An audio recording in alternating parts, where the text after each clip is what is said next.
in just a few minutes. Hey everyone, I'm Meredith Morakovitz. There is some news on the injury front, and that brings us to today's injury report brought to you by Montefiore Doing More. It looks like the Yankees could be getting some weapons back soon. Gio Urshela, who has missed this series and has been available off the bench because of some knee issues, was taking grounders today and doing some agility drills. Rougned Odor was out there at about 10 o'clock as well with Gio Urshela taking grounders and doing agility drills. He's not eligible to return from the IL until the 15th, and Luke Voit has been rehabbing with a AAA team, 385 average, 2 home runs, 3 RBIs. His knee feels okay, so it looks like he could be a player for the Yankees next series against the Tampa Bay Rays. Aaron Boone very hopeful that both Urshela and Voit are available next series, so that's good news for this Yankees team.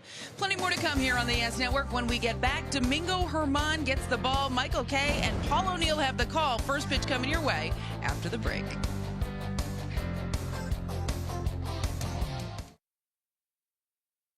Get out there and play. By Cadillac. Visit your Tri-State Cadillac dealer and experience the ultimate in iconic luxury. And by FanDuel. There's more ways to win on FanDuel.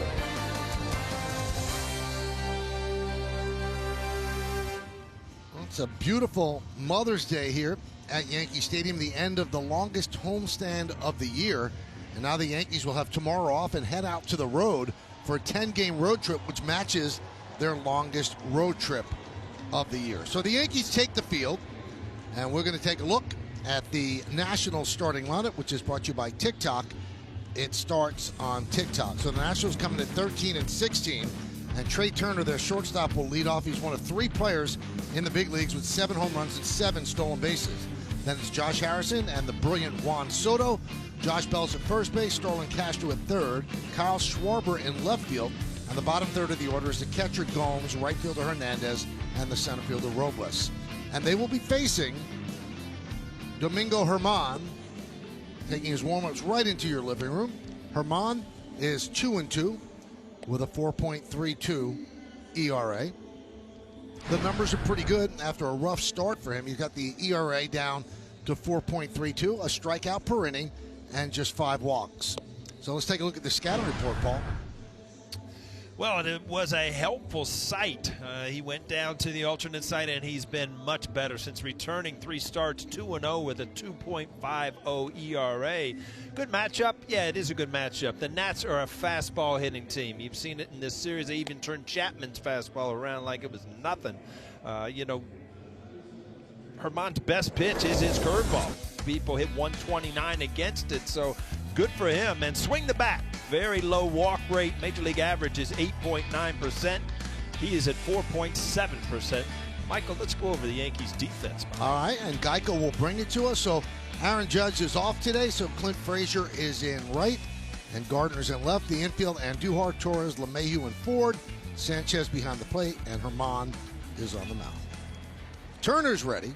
Germán's ready. Let's do it here in the Bronx. First pitch is up and away, and we are underway. Lance Barrett is the home plate ump. Tim Timmons at first. Carlos Torres at second. Alfonso Marquez is at third. There's a strike. Michael, I'm getting ready to adjust my monitor. Gary Sanchez with the bright pink on today, huh? From Mother's Day. I love it. Looks great. High fly ball, and that'll be in the seats foul. Many of the players will be using pink bats. You see Trey Turner has one.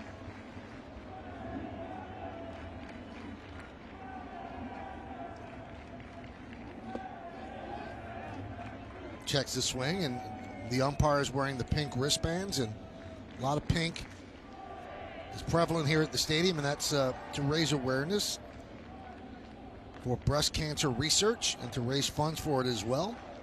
A great cause.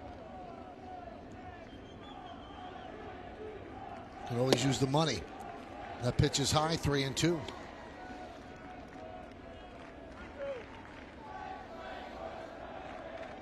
Love Turner's socks too. Clash with the red uni, but yeah, the bottom half looks real good.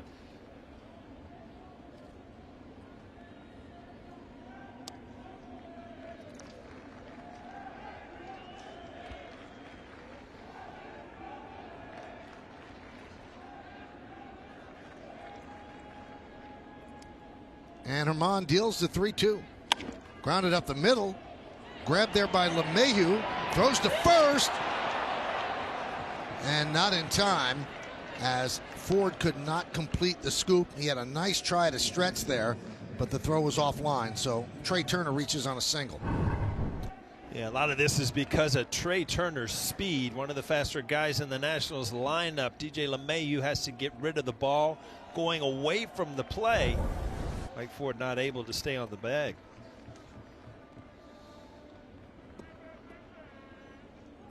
So he will hold Turner on, and we told you Turner is a threat to go. 7 stolen bases so far this year. And here's Josh Harrison.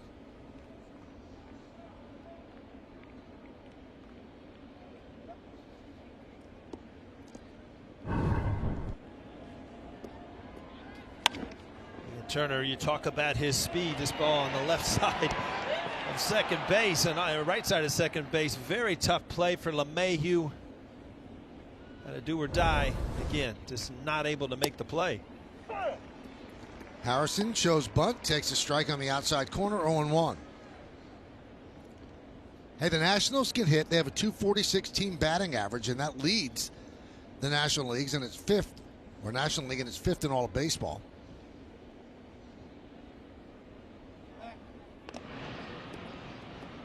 And they've got the ability to hit the ball out as well. You know, Soto and Turner has 7 home runs. Up and down the lineup, they can go deep. As a whole, the team is off to a sluggish start. 3 games under 500 at 13-16. 1-1.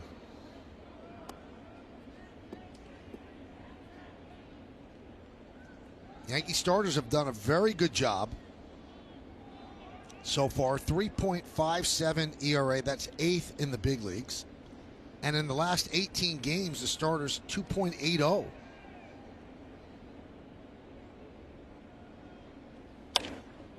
Fly ball, right field. Frazier makes the catch. 1 down. Paul, on Mother's Day, it's time to check out the keys to the game, brought to you by your local Kia dealer. Well, make it 6. They haven't lost a series in the last 5. You want to continue that. And because it is Mother's Day, Michael, coming up roses. Talking about the starting pitching. And in this 12-6 run, the starters have a 2.8 ERA, which is 2nd behind the White Sox. And out on a limb, I'm going way out there today, Michael. Miggy or Glaber. I'm calling it. One of those guys going deep today. Going to hit a Mother's Day home run. One of them. I'm a little nervous now every time they come to the plate. And you threw Roses in there. That's my mom's first name. You brought it all together. I knew that.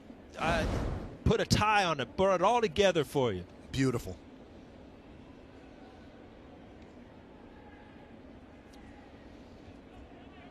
One 1-0 on Soto. 2 for 8 in this series with a home run and 3 ribbies. Well, the Yankees know that Turner's dangerous at first, so Herman paying a lot of attention to him. That's what David Cohn talks about, bringing the stolen base back into the game, because it does affect pitchers. You start to worry about the guy at first base. It's also, it's an exciting part of the game. I mean, you never want to run into outs, but, stolen bases. I mean, I remember growing up watching Lou Brock and Maury Wills, guys that you just hoped that they got on first base because you wanted to see if they were going to be able to steal. See the stolen base leader, other than Billy Hamilton, who's just lights out quick. I mean, Trey Turner right up there with 176. Grounded to second. There's 1, and there's 2. They get the speedy Soto to complete the double play. No runs a hit, nobody left. Yankees coming to bat.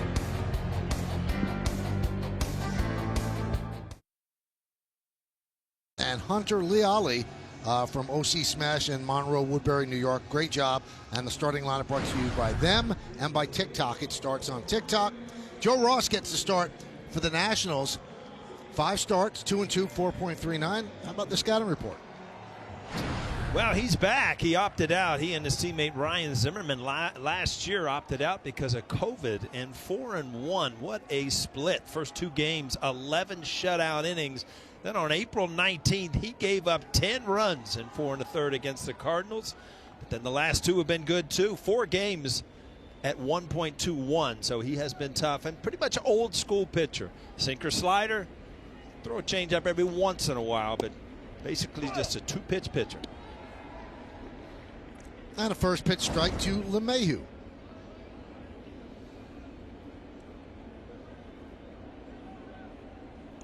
DJ scored the winning run in yesterday's game.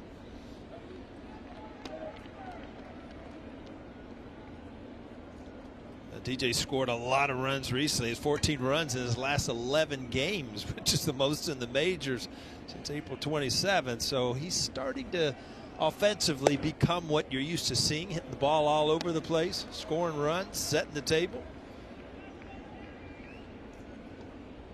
Now, you said something toward the end of the game yesterday that got my attention, Paul. You said that the Yankees stole the game because of how great Scherzer pitched. Yeah, I mean, when you get shut down that bad, I mean, you just have a tendency, it's all on your pitchers to keep you in the game, obviously, which they did. And, you know, offensively, when you're getting beat up by a guy that's that dominant, you have such a tendency just to kind of mail it in. But they fought back, tied it up, stole it at the end. Well, after you said that, I went home and the whole family got together and we cracked open the record books and we started to look. So since 1901, pitchers with 14 or more strikeouts and not allowing 2 or more hits, they're 104-13. So they did steal one, the Yankees. They won a game that usually teams lose when they go up against a pitcher that good. You know what, though, Michael? I love your book work there and everything, but I am quite offended when you say, you know, you got my attention late in the day. So basically, you took the first 6 or 7 innings off. It took me that long to get your attention. Well, that would mean that maybe you took the first 6 or 7 innings off. I guess you could look at it either way. Yes, you are correct. 3-2. Grounded softly to short. Turner's there. And there's one away. Why don't we check out the Nationals defense presented by Geico. Schwarber in left. Robles, who could get it with anybody. He's in center. Hernandez over and right. In the infield, it's Castro, Turner, Harrison, and Bell. Gomes behind the plate. And Joe Ross is on the mound.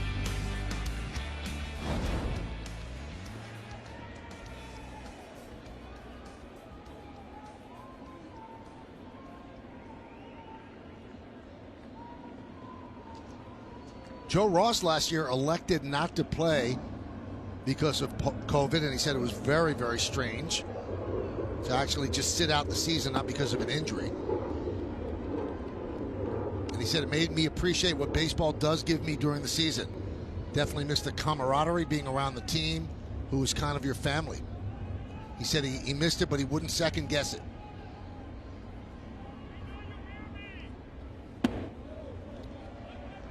Two 2-0 to Stanton.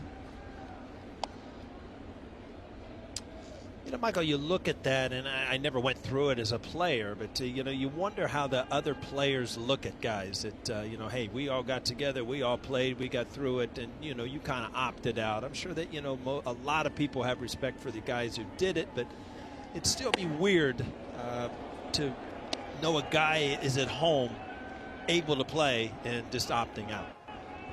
And a number of players did do it. They made that decision for their own health and their family's health. So let's see if they greenlight Stanton. He will never know as the pitch was upstairs, so Stanton works the wall. Well, let's look at the game time weather presented by Bigelow, the official hot tee of the Yankees at 60, and it feels like 60. Chance of rain 5%, humidity is 44%. The wind is 5 miles per hour. Looks pretty nice here at the stadium. Perfect. Yeah. Looks perfect. I mean, when it's 60 and it feels like 60, that's pretty good.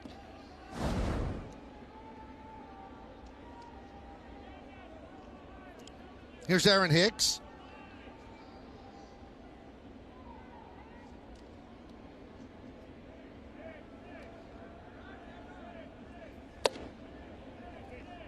1-0. And there's the yes swing shift. 3 infielders on the right side.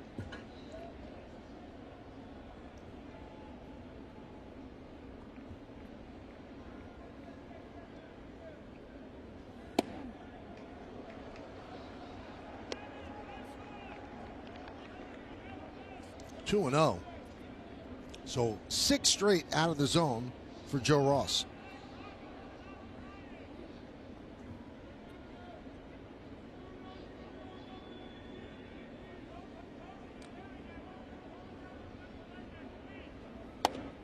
There's a strike, 2-1.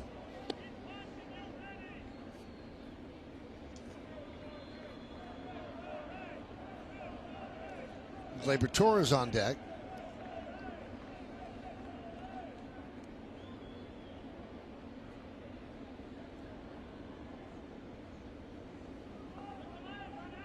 The 2-1 pitch. Driven deep to center field. Robles is there, and he'll put it away. 2 down.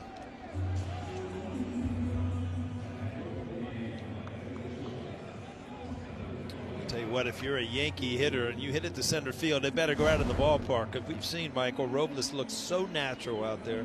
Great center fielder, great jumps, makes everything look easy. Ball gets in on Hicks just enough to keep it in the ballpark. So now to remind everybody, Paul has predicted either a home run for Gleyber or for Andujar in this game.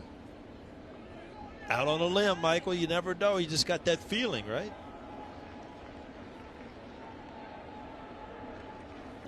I wonder if you considered, Paul, how you felt when Kramer said that you were going to hit 3 home runs. You didn't like it. I told him, I said, I'm not a home run hitter. How could you do that?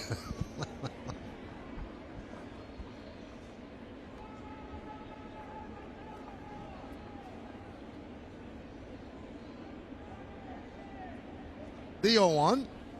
Upstairs, 1-1. Just underway here in the Bronx. Yankees trying to win another series. If they could win today, what a homestand for the Yankees. They would have gone 7-2. Can't ask for much better than that. 1-2 on Torres.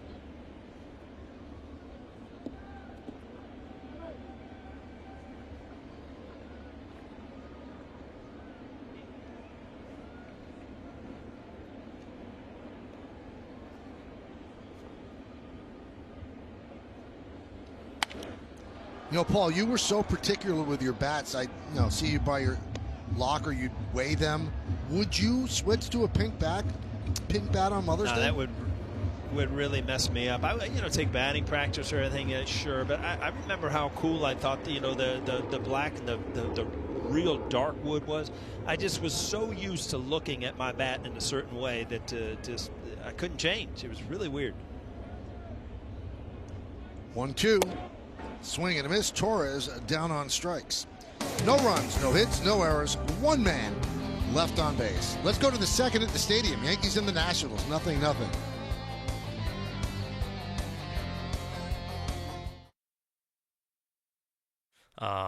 But my mom was the one that was there all the time, all of our games, our biggest fans, biggest supporters. My mom still to this day is on the edge of her seat every Yankee game, watching and living and dying with us. And I've just been blessed to have a loving, supportive mom throughout my life. Hi, Mrs. Boone. We know you're watching, and your son's doing very well with a 17-16 record. A lot of moms here at the game. And Paul, I would think that a mom like Neville, I mean, they're so important for a player's career. The player's out there, but who's taking care of the family? Who's doing all the things that usually are shared for 6 months? It's an amazing workload that a woman takes on when you're involved in baseball. Yeah, you're starting to hear more and more stories of players who, think about their moms taking them to their Little League games and watching the Little League games. So it just wasn't the father-son thing that, my father coached me and everything. But you're right. I could still see my mother over in her lawn chair during the Little League games. So they're a big part of everybody's life, no doubt about it. But, you don't forget they're the carpools. They're everything that needs to be done behind the scenes. Absolutely. So that bat went flying into the photographer's well on the outfield side of the Yankee dugout. Bell gets it back. I do remember one time, though, Michael, Nellie took Andy to a Little League game. Just even before Little League. He was about 5 years old. She went and got him a glove. She bought him a right-handed glove. I'm like, no, he's left-handed. She didn't know. At that point, I guess you don't figure it out. But he was all equipped. He was just the wrong hand. Josh Bell down looking. Well, David Cohn always tells a story about his mom, Joan. She'd be there watching his games and throw strikes, David. I mean, moms are there from start to finish. It's amazing the work. And I say this, not to be too somber, I say this every Mother's Day. For all you kids that are watching right now, watching the Yankees on Yes, make sure to thank your mom for all they've done. Because when they're not there, you wish that you had said it. Mm-hmm. So if you have the opportunity, just do it. That one's ripped into left center field. That is a deep shot, and it's going to be off the base of the wall. Castro really tagged that, as Hicks will flip it back in, and Castro with a double. Yeah, well hit ball. The good news is it stayed in the ballpark. And as a pitcher, I think every once in a while you catch a break when you miss. Sinker up in the strike zone. You see Gary Sanchez reaching across the plate. Castro absolutely hammers it, but doesn't elevate it enough to get out of the ballpark. So now you still have an opportunity with a double to get out of this inning.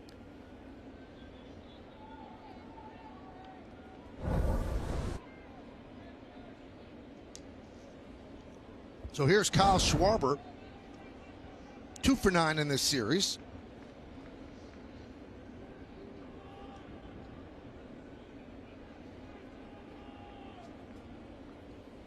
He was removed from the game in the 11th inning, taken out of left field. And they brought in Jordy Mercer as the Yankees had the bases loaded. So Dave Martinez wanted to go with 5 infielders. Didn't matter. Nobody was there to cover that slow roller off the bat of Gleyber Torres.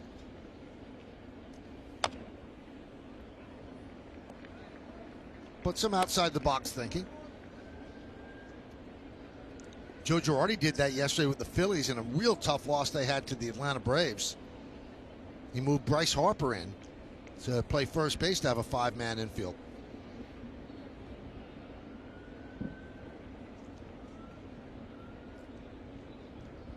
0-2 on Schwarber.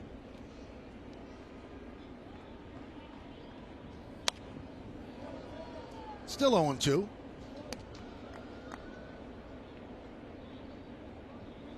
see Herman a lot of times, Michael. He has so much movement on that fastball. I mean, you want that ball inside, and it has a tendency to really tail out over the plate, and that's where he can get hurt. So, if he's going to start that ball in at the inside corner, he's going to have to almost start it at a left-hander's hip to keep it on that inside corner. 1-2. We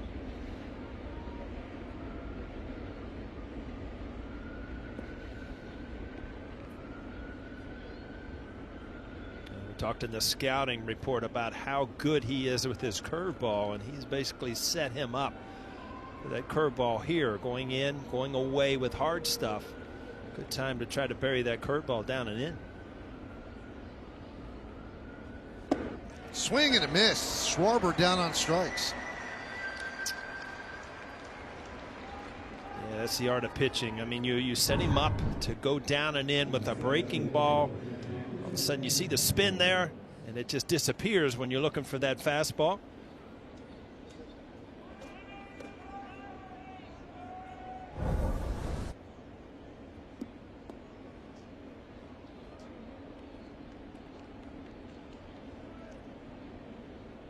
Here's Gomes. 9 hits and 24 at-bats in his last 6 starts. He's off to a good start offensively. There's the strike. He and Avila share the catching duties with the Nationals.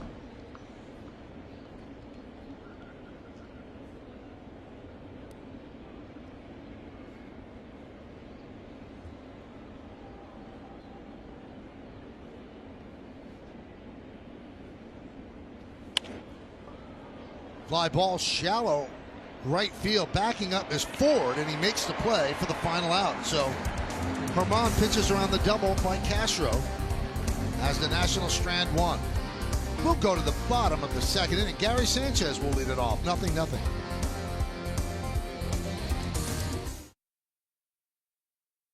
I just want to wish everybody a happy Mother's Day. I want to wish my mom especially, a happy Mother's Day.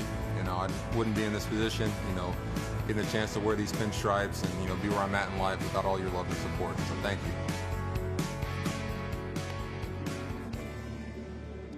you. And Aaron has a day off today, and just a little preemptive maintenance by the Yankees, giving Aaron a day off today, and tomorrow's an off day. So that'll be 2 in a row before the Yankees start a 10-game road trip. Gary Sanchez will lead off the bottom of the 2nd inning.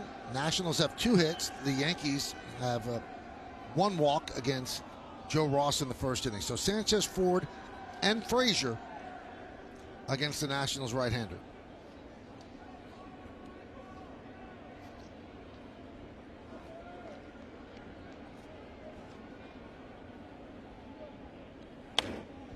Foul back. Sanchez 3 hits in his last 33 at-bats. Well, it's a tough day when you're Gary Sanchez. You foul one back off the screen, and it ricochets back and almost hits you in the batter's box. It's just like, wait a minute, that's not supposed to happen.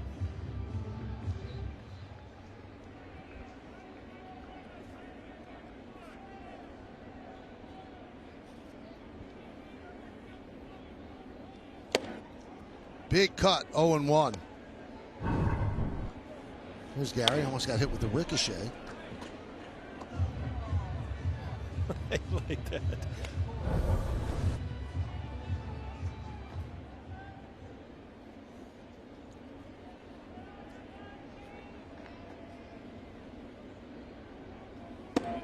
Strike 3, Sanchez down looking.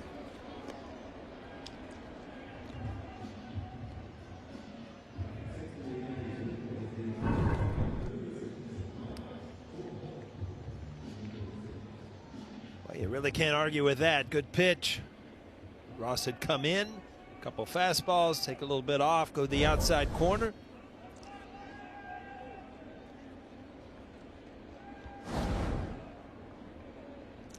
There's Mike Ford. He had that big base hit to tie the game yesterday. Up there to bunt, didn't bunt, worked the count in his favor, then slashed the ball through the left side to drive in a run.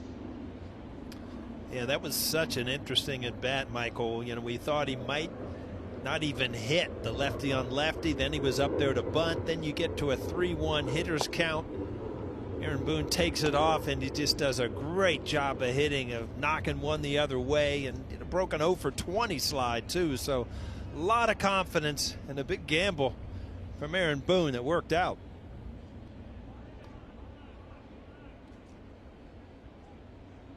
The 2-0. 3-0 on Ford. Ford catches a little look at Phil Nevin, see if he has the green light on 3-0.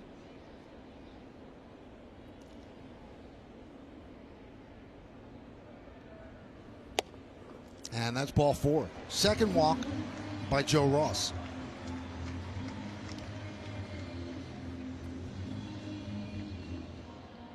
That's going to bring up Clint Frazier. Now, Ross's older brother Tyson has pitched 10 big league seasons, mostly with the Padres. Now he's in the player pool for the Rangers at this point, but he hasn't been activated. So 2 kids out of Oakland making it to the big leagues. Joe Ross, 27 years old, 6 big league season.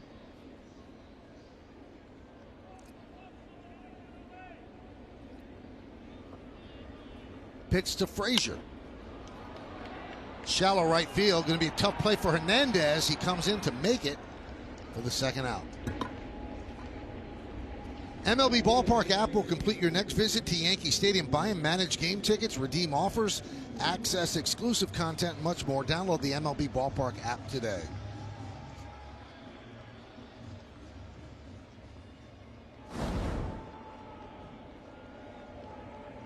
So here is a new twist, Michael. What's that? The pink eye black. Can you even call it eye black when it's pink? It's got to be eye pink. What color is that, Meredith? You got to help us out with the pink eye. Well, Paul, some are kind of more fuchsia, others are a true pink. They're different variations of the color. They all look great, though. Nice. Nice. Supporting breast cancer research and, of course, paying tribute to all the moms out there.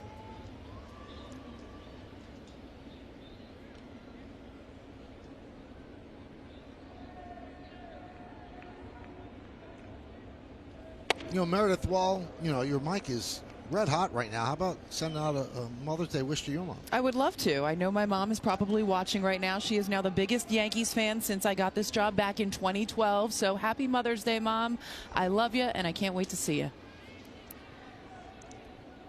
We're taking care of her, Mrs. Marakovitz. It's just tough sometimes. She knows. She's dealt with me for a lot of years, Michael. Grounded to second base. Harrison's there. And that will do it in the second. Yankees strand one. Why don't we go to the third? Nothing on yes.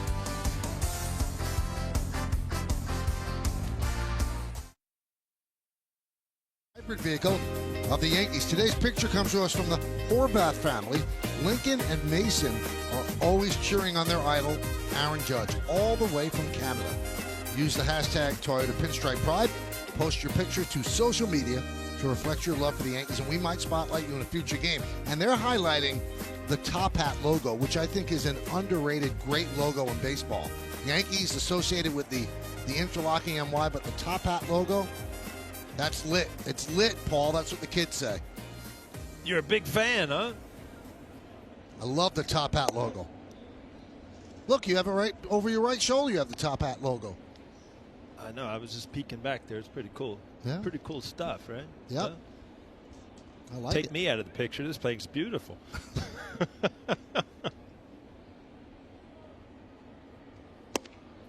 Paul, when I was a kid in school, on my loose leaf notebook, I would always be trying to do that top hat logo. And for some reason, the bat was never the right size. It goes into the top hat, and the bat is part of the Just didn't K. work for you? It just didn't work. But I tried. Was that the 3-ring notebook where you had to place all your paper in there? You'd catch your finger in there every now and then. Yes, you would. Meredith, you have no clue what we're talking about. You're too young for these stories. Meredith, you had a loose leaf binder, right? I had a loose leaf binder, Of course. yeah. With the dividers in it, Paul. And the marble notebooks as well. Oh, yes. I still think that, that life is against left-handers because you can't write on those things when you're left-handed because your arm is propped up on the rings. It just doesn't work. Good point. Never even think of that. You're not left-handed. That's right. 3-2 on Hernandez. 3 infielders on the right side. It'll be 8-9-1 in the Nationals' order against Domingo Germán. Swing and a miss. Hernandez down on strikes. Third strikeout for Germán. Well, this is a key. Get ahead and then go off speed against a lot of these Nationals hitters. Even though that ball's up in the strike zone, he pulled the string on it way out in front.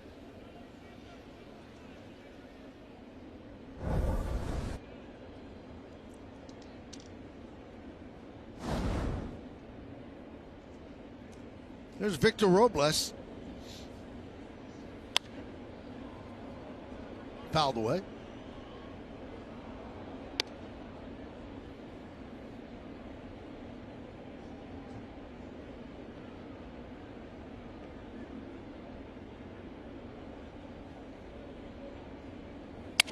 Up the middle. LeMahieu's right there. 2 down.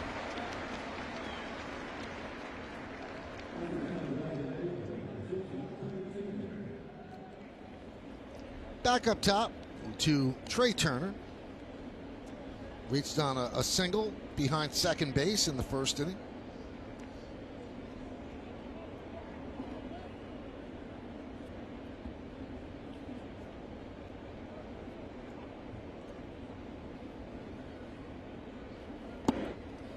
One and 0.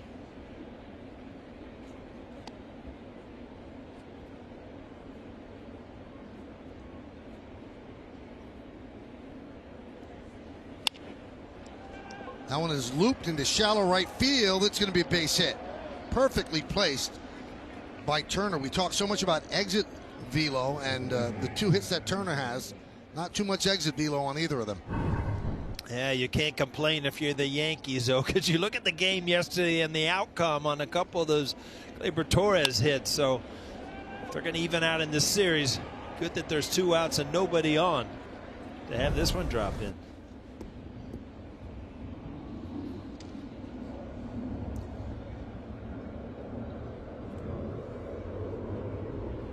Here's Josh Harrison.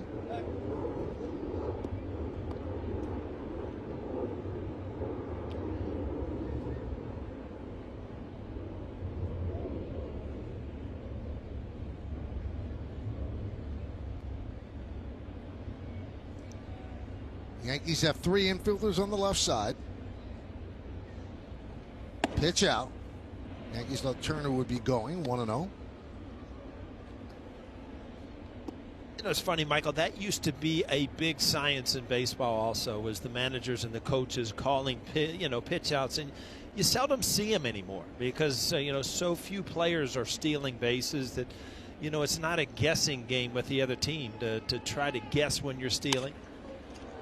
Fly ball right field, fairly deep, going back. Frazier on the track, he makes the play, and that'll do it. No runs, a hit, no errors, 1 man left. Let's go to the bottom of the 3rd.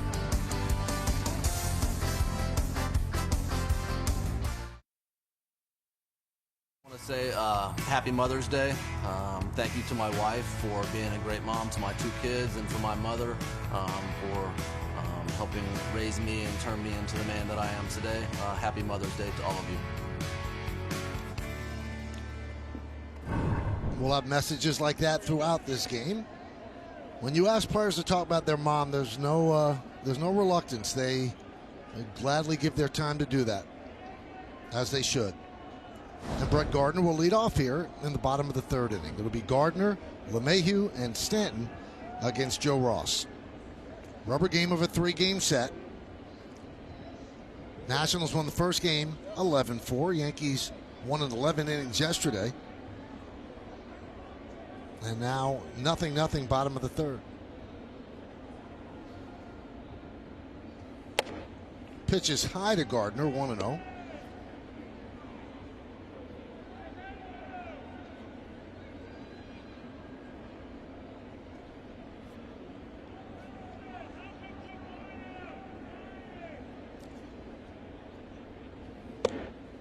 A strike, 1-1.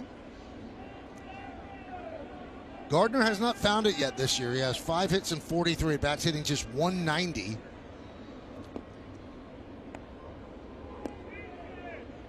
And he's also adjusting to not being an everyday player. And that's got to be difficult, Paul, when you're used to seeing your name in the lineup every single day. You've got to learn how to deal with it. He knew the rules of engagement when he re-signed, but it's got to be tough.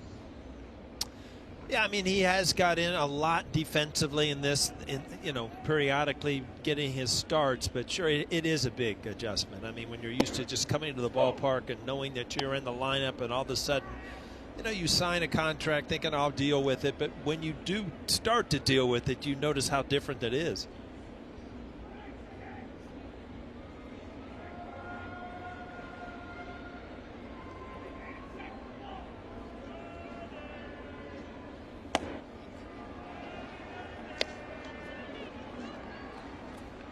Three and 2 on Gardner.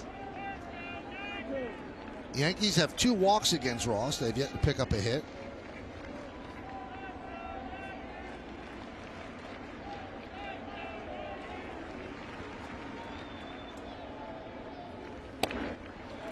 And there's ball 4. So 3 walks against Ross and a leadoff walk here in the 3rd.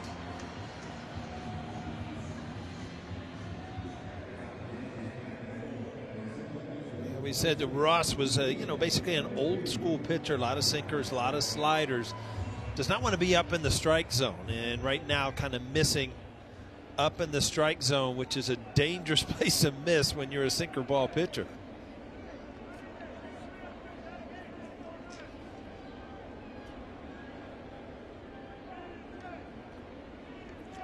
So here is DJ LeMahieu. Gardner goes. Pitch is swung on and skied out to right field and deep. Hernandez back. He's on the track. He'll make the play right in front of the wall as Gardner heads back to first.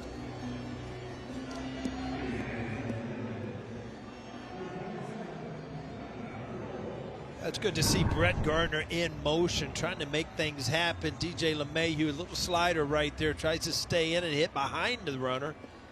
Elevated it, just didn't quite get enough.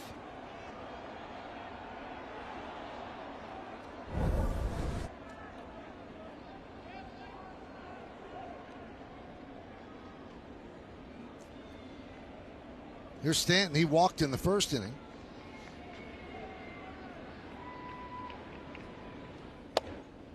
Strike.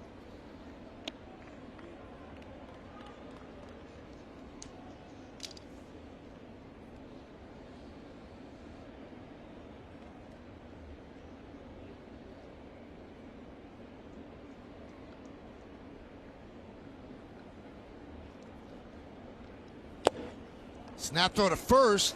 Diving back is Gardner as Bell knocked it down.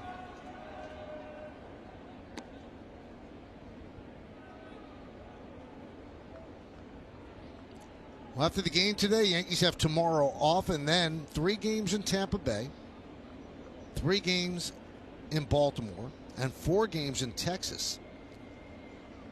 They have one other 10-game road trip on their schedule, so that matches their longest road trip, and this is the end of their longest homestand.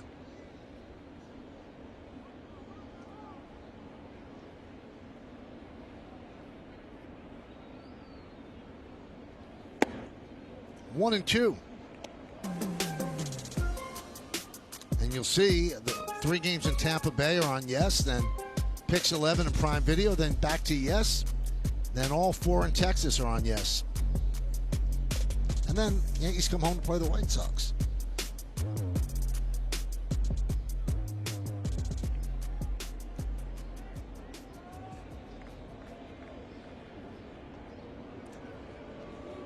Keeping Gardner close.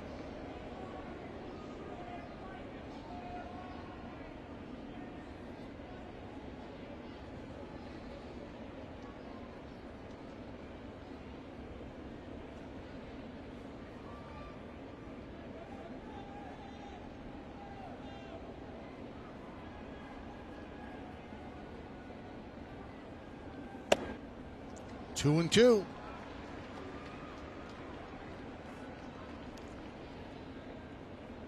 Yankees slowly turning their season around. They started the season 5-10, but since April 20th, they're 12-6, and overall their record now 17-16.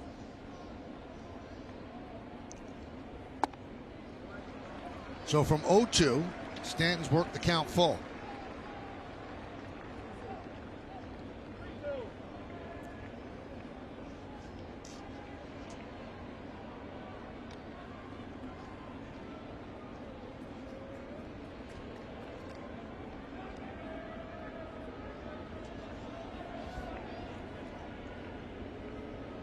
Runner goes.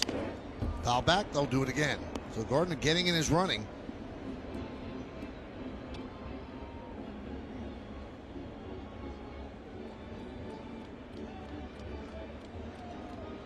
Nationals with 3 hits against Herman. They have not scored. Yankees still looking for their first hit. Bottom of the 3rd inning. But they do have 3 walks.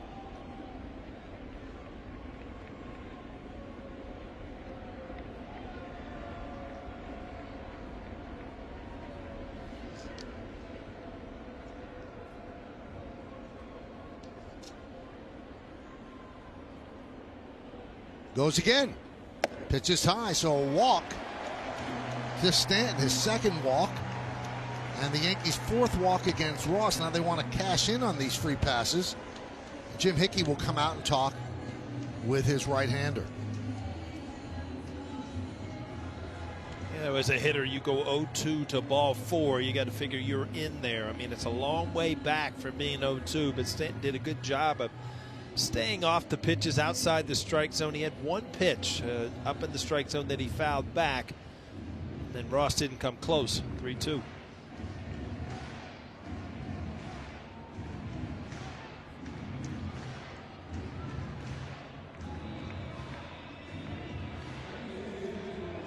So that little conference is broken up.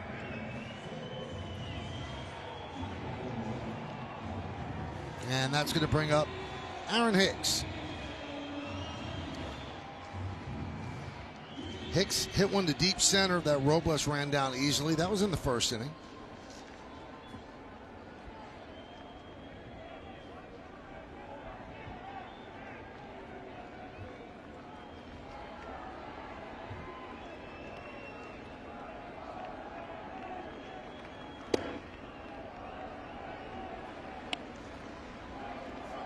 One and 0.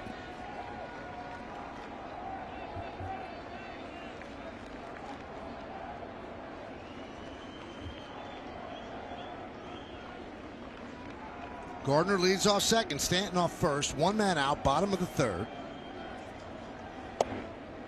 Strike on the outside corner, 1-1.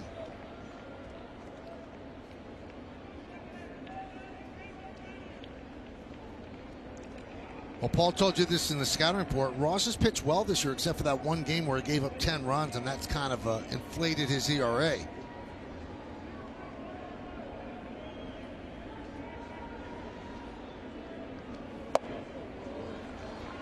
Two and one. If you're Aaron Hicks, you got to be really careful when, especially a sinker ball pitcher. Two men on, you'd love to drive one the other way. If you get a little pull happy in that sinker, you end up rolling into a double play. And that's the defense of a good sinker ball pitcher, is they get a lot of ground balls. Now 3-1.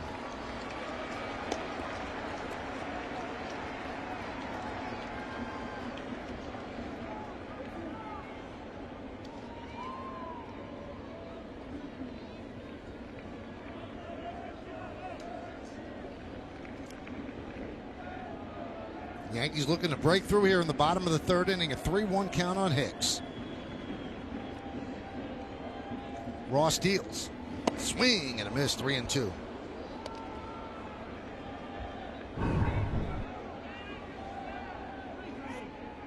You see that two-seam spin, and again, the ball's not down, but had enough movement. Aaron Hicks trying to get around it and hook it down in that corner. Will they send the runners 3-2 and 1 out? Let's see. They do not. Line drive. It's a base hit to right center field. Gardner rounds third. He's coming home. Here's the throw. Not in time. It's an RBI single for Hicks. Yankees on the board. They lead 1-0.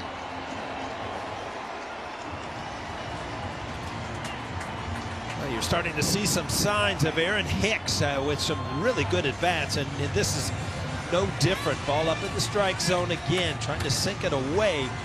Lines it up the middle. Really good piece of hitting with runners in scoring position.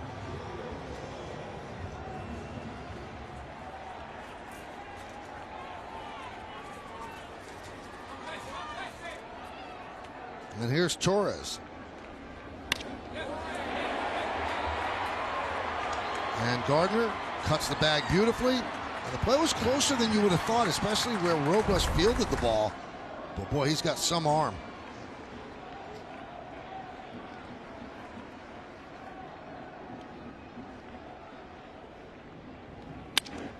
Grounded to short. Backhanded by Turner. There's one. On to first. Not in time. What a play by Turner. And they almost turned it into two.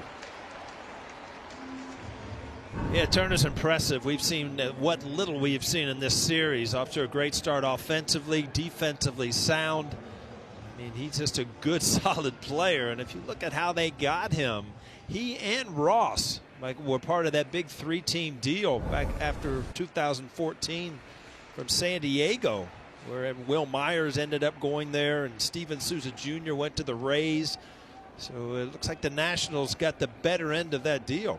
Two good players. Here's Gary Sanchez, struck out looking in the second inning. So first and third for the Yankees. Stanton's at third, Torres is at first.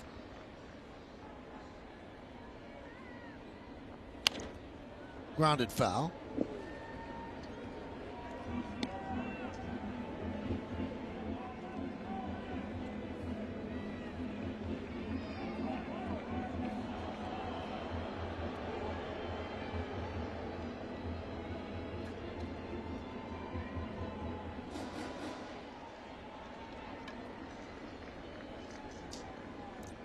So Hicks with the RBI single. That's his 13th of the year. And on the Yankees' first hit of the game in the third inning, they put up a run. Looking for more with Sanchez at the plate. 1-1.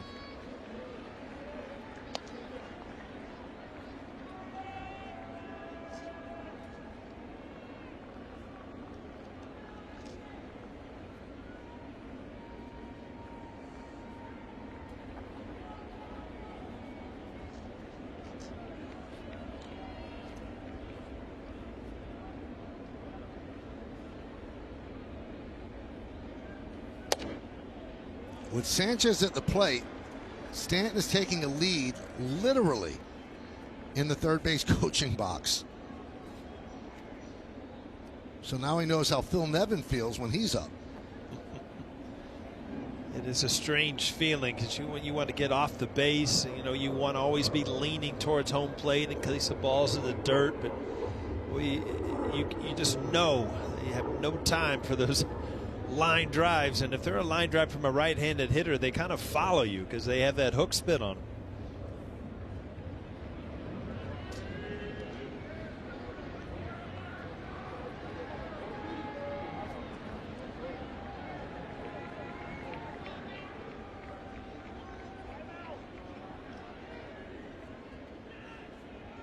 Ross taking a while, getting on the same page as Gomes.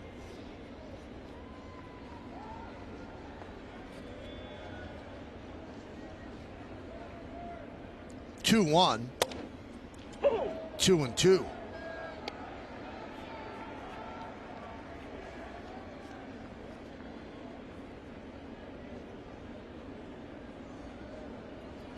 Mike Ford's on deck.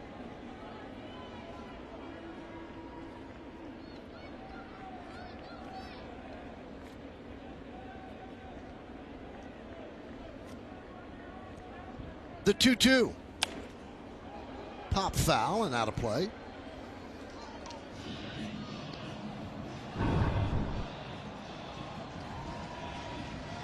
Yeah, pretty good ball to hit, just up in the strike zone, but Gary Sanchez just under it and just beat. See, that ball hits towards the label. Which means you're a little late as a hitter. Stanton off third, Torres off first. 2 men out, 2-2 count on Sanchez. 1 run in, 1-0 Yanks. Bottom of the third. Swing and a miss. Sanchez down on strikes. Yankees get a run on 1 hit. They leave 2. We go to the 4th. 1-0 Bombers. Struggling. This is what happens. I mean, you get in the box, you feel, and if you'll watch the pitch on the right, he knows he's late. And so what do? I'm going to try to speed it up a little bit and catch up to that fastball. Well, the pitcher takes it a little bit off, and you're way out front. And it's just a head game, knowing that you cannot get to that fastball where you got to try to speed things up. We go to the 4th inning. Juan Soto against Herman. There's the strike.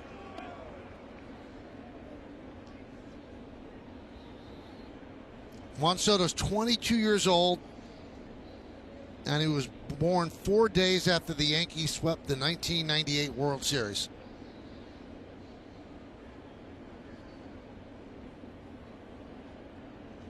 I played right field yesterday. Remember, his shoulder's been barking, had him on the IL. But this was pre-planned. One day in right, and then the next day is a DH.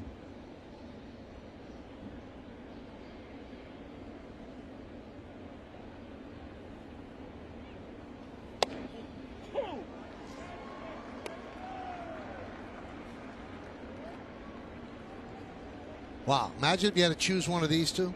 Who would you want? Well, I'll tell you one thing. I have seen Acuna Jr. play a little bit more, and it's just amazing. But Soto, I mean, he has so much energy about him. But Acuna Jr., in my mind, covers the plate a little bit better. But you know what, Michael, I'd take a little bit of both. How's that? It's like the old saying, if you had the #1 draft pick in the NBA and you had to choose between Magic or Bird.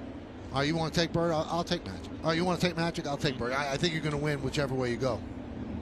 Yeah, two great stars, no doubt about it. Served the other way. Gardner on the run. And he makes the play in front of the track for the first out.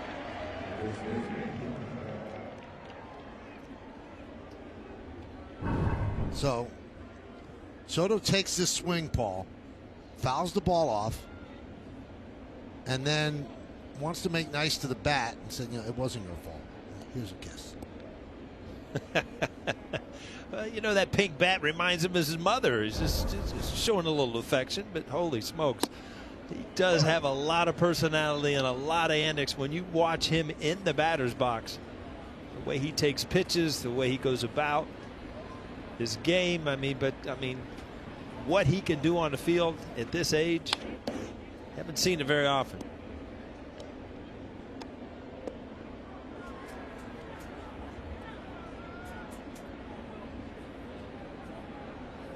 Man, that's Kevin Long, isn't it, Mike? Yes, it is. What?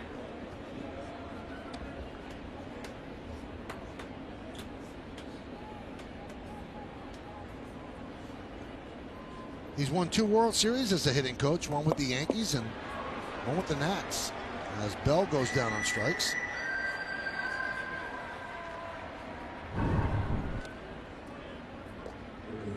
Again, not the breaking ball, but with the changeup, but getting ahead and going with off speed outside the strike zone seems to be a great recipe against these national hitters.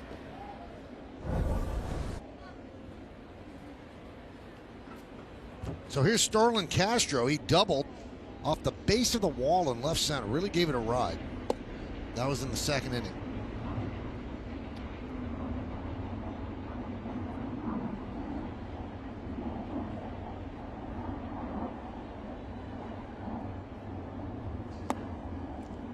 A little darker here at the stadium. Light still not on. Very cloudy day. Don't even start, Michael. Don't even tell me what could happen. We got plans. It's Mother's Day. We've got dinners ahead of us. We're going to watch a good game and then turn it into a good night. We don't want to sit here and watch it cloud up and get dark and that miserable word that you like to say, possible showers. No, we don't need that today. I wish I had the power. And he walks Castro. So that's the first walk issued by Herman.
Schwarber, oh, nice play by Ford take it himself, and that'll end the inning. Ford makes some pretty good plays at first base. No runs, no hits, no errors. One man left on base. We go to the bottom of the fourth.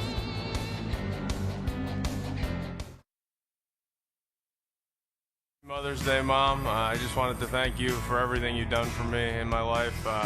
Couldn't ask for a better mother and supporter, and I appreciate everything you do for me every day. And now Mom will inch up on the couch as her son digs in to lead off the bottom of the fourth inning. Oh, that looks like a good day at the park with Mom and snacks. Snacks? Those are big hamburgers. Those aren't snacks. That's a meal. There's a strike.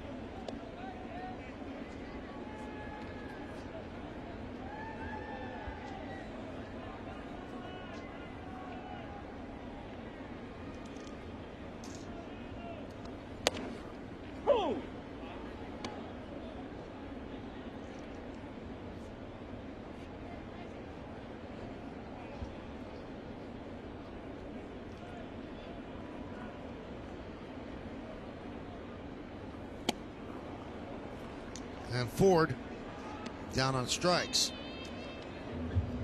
Time for the Audi electric moment. Visit your Tri-State Audi dealer and experience the fully electric Audi e-tron today. Take it over, Paul.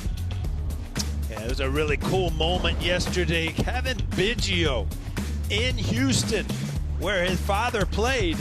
And yes, his mother and father were at the game. And you got to remember, his father, Craig, on the left, works for the Houston Astros. A little smirk on the face there, but that's got to be a thrill to sit there and watch. The younger Biggio said, you know, he grew up at that ballpark, and to hit a ball, you know, a home run where your father played, pretty neat thing. I'll tell you what, Paul, I don't care where you get your paycheck. Craig Biggio has to be rooting for his son there. Sure, absolutely. I mean, the organization and family are two different things. I mean, you've got your family and you've got your work and your organization, but I don't think anybody would blame him for hoping his son does well.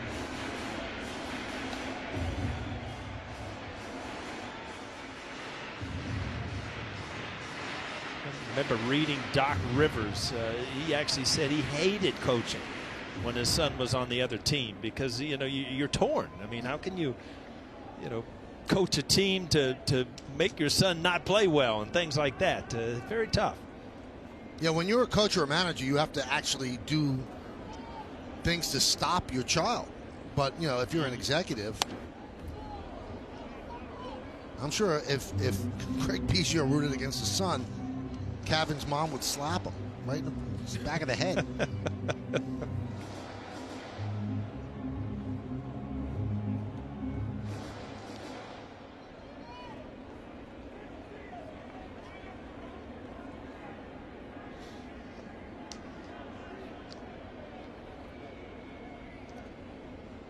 One-two, swing and a miss.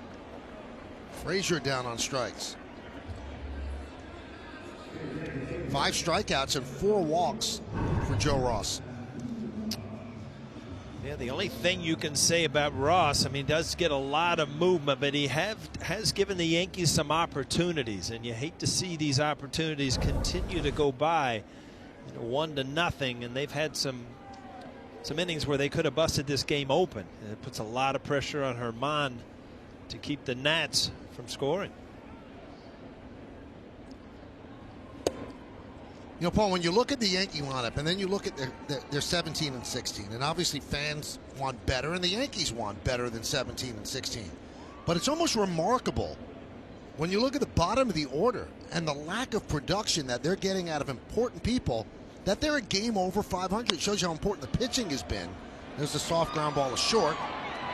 And they just get the hustling Andujar for the final out as the Yankees go down in order. All right, we're going to go to the 5th inning.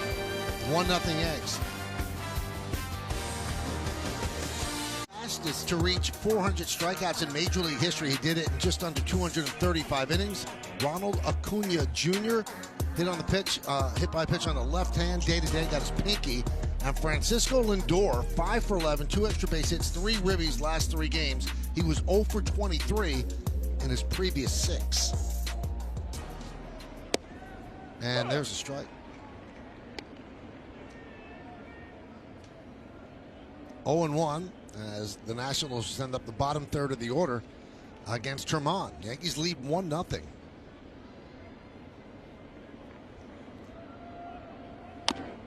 Grounded foul. 0-2 on Gomes. Gomes popped to first.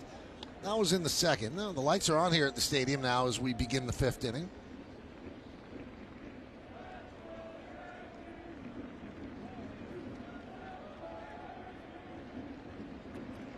Paul, you think you could move back that reservation or not?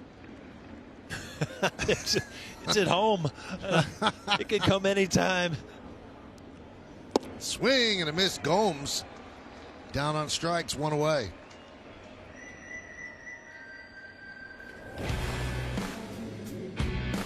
You look at what Herman has done. He has stayed ahead, used the fastball at times, but mostly putting away hitters with his good breaking ball and changeup. Talked about the Nationals being a fastball hitting club. Well, if you are, get ahead and then go elsewhere. So far, so good for Herman. Here's Yadiel Hernandez. Swing and a miss. Boy, first 2 games for Herman after a great spring training, 0-2 and 9.0 ERA. You see what he's done today. Last 3 games, 2-0, 2.50. That trip to the alternate site, it got his attention, and he was able to work through some things. But it's just odd that he pitched so well in spring training that he would start off as poorly as he did, but he has turned it around. Yeah, Michael, a lot of times you see guys sent down, and, you know, either a couple things can happen. Another easy out here to left field. They either go down there and sulk and get nothing done, or you go down there and work on something and you come back and you're a better pitcher. And obviously Herman did that. He is much better with his changeup, and he worked on his fastball. Much better pitcher at this point. And Paul, Herman told me when he went down to that alternate site, he worked on his delivery a lot, also felt as though he was falling off the mound a little bit in his first couple of starts, and that affected his command. He also thought about the way he was pitching and using his pitches and pitch sequencing, and he feels as though that has improved a lot, and that's a reason for his success the last couple of times out. And just throwing strikes and getting ahead of guys, like you mentioned. He said hitters in this league are too good to keep falling behind. That's when you get hurt. That's when you become predictable, and that's when you get yourself in trouble. 0-1 to Robles, and there's a strike. 0-2. He's not falling behind for the most part today. Pitching ahead. The batters are on the defensive, trying for a 1-2-3 inning here. And he gets it. And he gets his 6th strikeout of the game against just 1 walk. So the Nationals go down in order. The end of 4.5. We are halfway through here in the Bronx. It's the Yankees 1. The Nationals nothing. You're watching the Yankees right here on Yes. All 1,500 or more career games with the same team. Who are they? I think we have one of them playing today, Paul. All right. Yeah, I know who you're talking about there. Yeah. It's amazing that, you know, when one of the answers to the trivia question is staring at you right from the screen.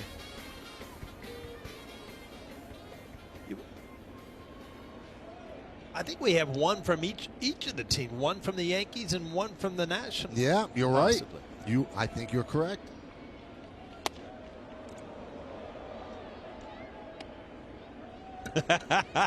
He's staring at your screen too, Michael. See that? Is that a pretty good hint? These are visual hints we're giving. If you got a media guide, you cannot miss that one.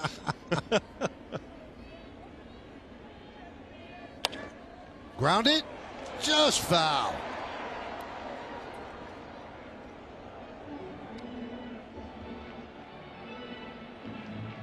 Michael, it is so amazing your emotions as a hitter. That you can go from the highest point to the lowest point in a matter of a half a second. You just belt one right down the line. You think it's a double, and then it just hooks foul. And then you got to walk back to that box, pick up that pink bat, and try to do it again. And be the answer to a trivia question. That's a big, heavy at bat for him. That's heavy load up here.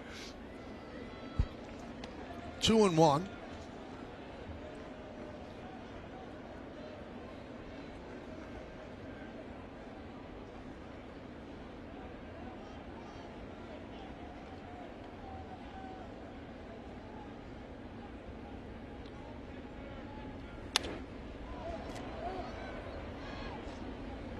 That one's fouled into the seats, and it's 2-2. 1-0 Yankees on an Aaron Hicks single to right center field, scoring Brett Gardner. That's the only scoring in the game and the only hit for the Yankees against Ross, although he has walked 4. And what I was mentioning the previous inning, Paul, 5, 6, 7, 8, 9 in the Yankee order, they're all hitting under 200. And Aaron Hicks, who's the 3 hitter, was at 194 coming into today. After his hit, he's at 200. So, I talked about this on the batting practice show with Nancy Newman. Boy, are they going to welcome Luke Voit back, because they have not gotten production out of a corner infield spot at all. Jay Bruce was ineffective before he decided to retire. Mike Ford has a very low batting average. That's grounded up the middle. Trey Turner's there, and they get Gardner. So the fact that they're 1 game over 500 and really everybody's not clicking, that's pretty impressive. Yeah, you've seen some glimpse, obviously, with Stanton with that little pace he went through. But, every once in a while, you look at LeMahieu, he's starting to even things out. Torres starting to look better at the plate day in and day out. So, you see little glimmers of hope, but again, not the best. The best is still yet to come, I think, if you're a Yankee fan.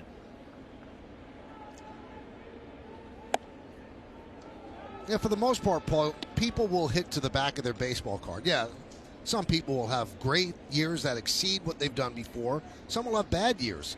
But everybody up and down the lineup usually is right around what the back of their baseball card said they should. So, when you look at it that way, there's a lot of hits coming for the Yankees. Yeah, and I think that if you break down the Yankee, they have so much talent. You don't have to have everybody have a career year for this team to win. There are some teams out there, in order for them to win, their players all have to have great years. And, I don't think the Yankees are in that team. I mean, if they just do, what they're capable of doing, nothing more but nothing less, they should be fine.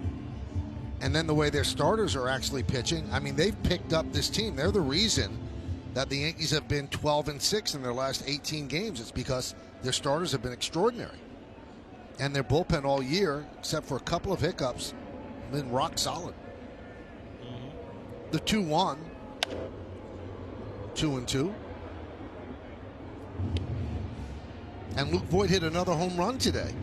So he's getting closer. And Meredith, for the most part, they say he should be back during the road trip, right? They're expecting him back most likely during that Tampa Bay Rays series. Aaron Boone wouldn't completely commit to him being there Tuesday, but it sounds like that's the direction that they are heading as long as Voit feels okay after today's game. He's DHing. You mentioned the home run. He's 2 for 3 with 3 RBIs so far today.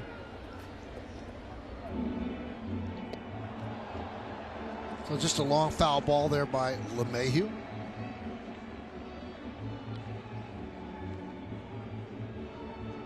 I think DJ also has sunglasses with a little pink tint to it, so he's really committed.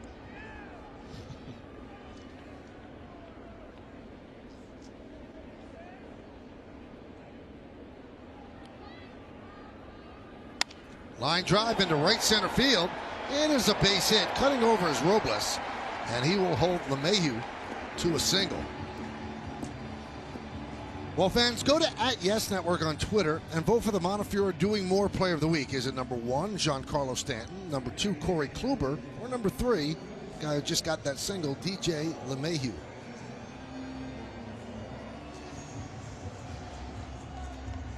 So DJ picks up the Yankees' second hit. And that brings up Stanton, who has walked twice.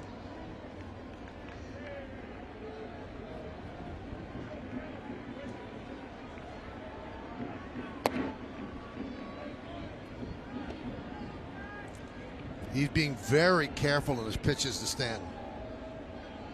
He had him 0-2 last time, then tried to make the perfect pitch, ended up walking him.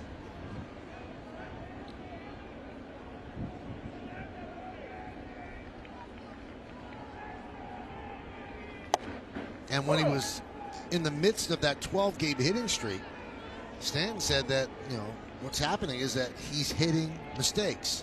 He said when he struggles, he'll just miss a mistake. But he was hitting every single one, and Ross obviously doesn't want to make a mistake over the plate. 1-1, 2-1.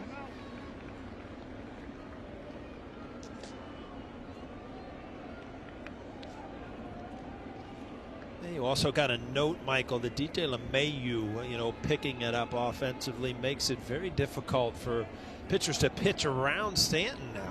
When DJ is on first base, you have the inkling to try to, get an out instead of pitch around. You want to pitch yourself into too much trouble. So before you and after you dictate how many pitches you're going to be able to see to hit.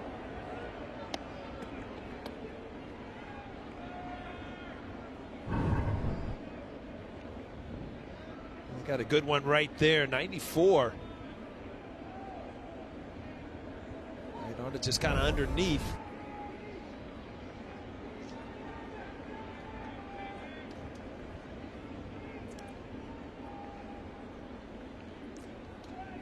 Two. Inside, 3-2.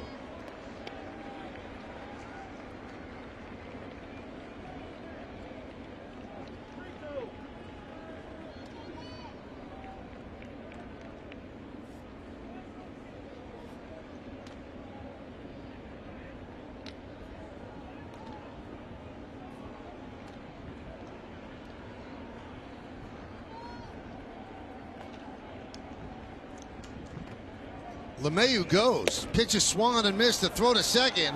It gets past Harrison and goes into the outfield, but backing up is Robles. So it's a stolen base for LeMahieu and a strikeout of Stanton, 2 away. Yeah, as you looked at LeMahieu on first base, he was really leaning, and I'm thinking, wow, he is going here. Stanton does strike out, swings through it. LeMahieu able to steal the base, put himself in scoring position again for Aaron Hicks.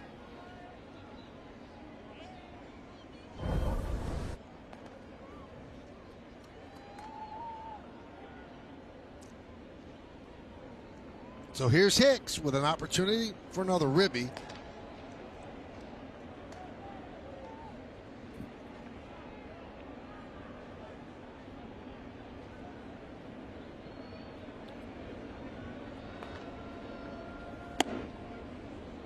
One and 0.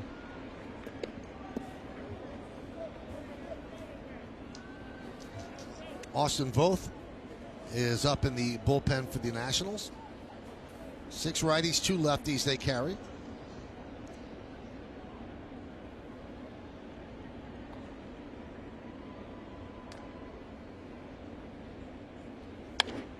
Fouled away, 1-1. We're in the bottom of the 5th inning. Yankees lead this one 1-0. It's the rubber game of the 3-game set. Last 9 games, Hicks is starting to pick it up. 385. Previous 22, he's at 129. That's why he's only at 200. He's at a big hole to climb out of.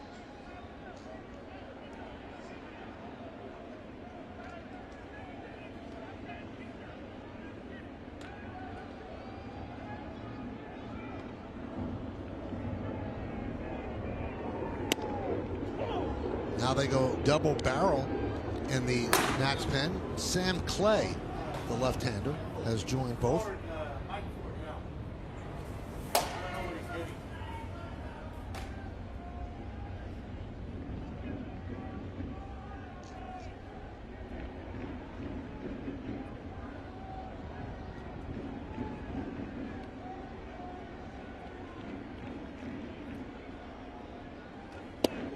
Strike three. Hicks thought that was way inside. He gets punched out by Lance Barrett.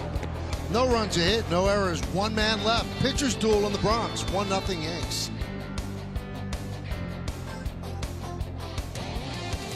Mother's Day T-Mobile coverage cam. The moms are in the house today with the kids and the chicken fingers and social media. And Dad joins in as well. Everybody is just chilling. A beautiful Sunday afternoon in the Bronx. Turner rips one deep to left field, but a foul ball.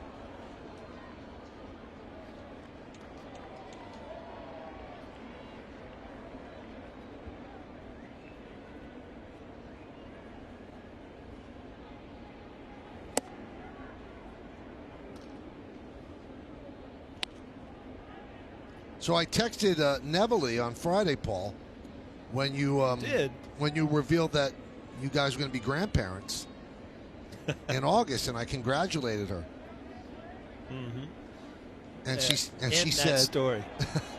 That one's hit deep to center field.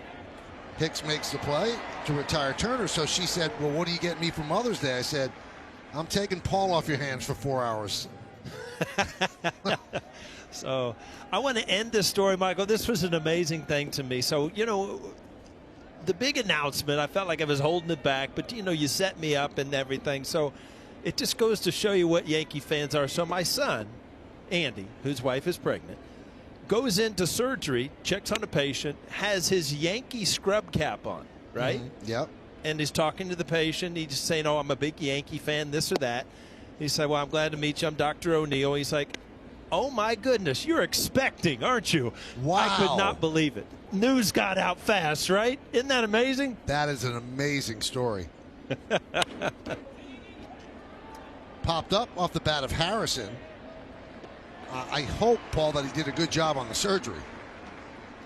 Oh, everything works out great. So Andy and Marcy, we are looking forward to it. And that during the family text today, everybody was, you know, wishing my wife happy Mother's Day, and Marcy was included on all of it. So it was a fun day. Very so cool. far, so good. What a great story. I got to ask you, though, what side of the fence you're on here? Because I've got friends at home, okay?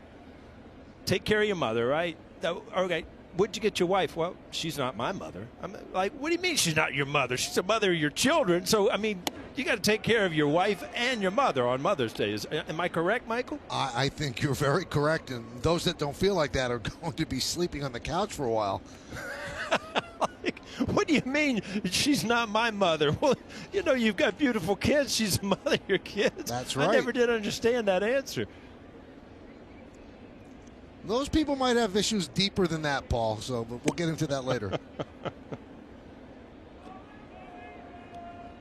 1-1 on Soto, 2 away here in the 6th inning. It's 1-0 Yankees over the Nats.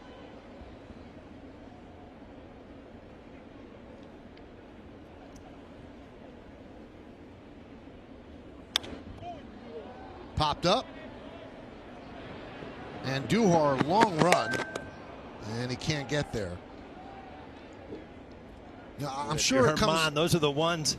I'm sorry, Michael. Those are the ones that you want to stay in the ballpark with Soto. Don't give him another swing of the bat. Stay in here. You know, one of the things with just 20% capacity at the stadium, Soto very verbal when he misses a pitch, and you can hear it. I'm sure you can hear it over the TV. Some of the language is a little salty, but he gets really upset with himself. Don't use your SAP button, Michael. No, not in this case. 2-2.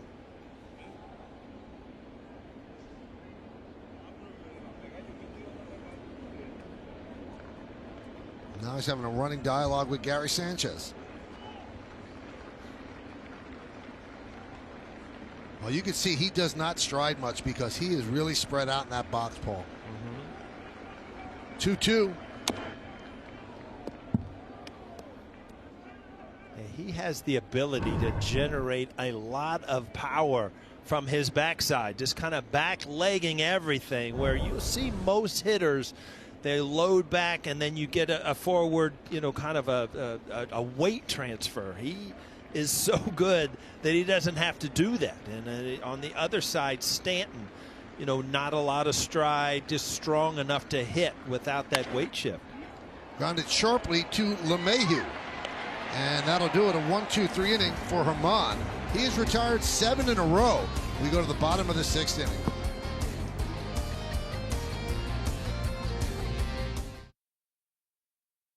So you're a local Hyundai dealer today, because the longer you look at a new Hyundai, the more there is to like.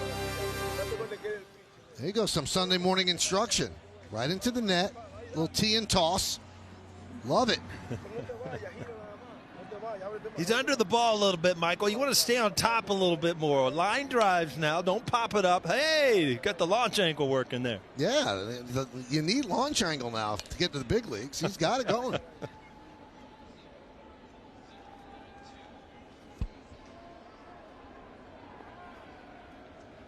All right, so Gleyber Torres will lead off against Joe Ross. It's just 1-0. Bottom of the 6th inning. We had a pitcher's duel yesterday, and we have one again today. In fact, before the 8th inning on Friday, we had a pitcher's duel. Mm-hmm. The final score doesn't indicate that, but it certainly was very well pitched up to that point.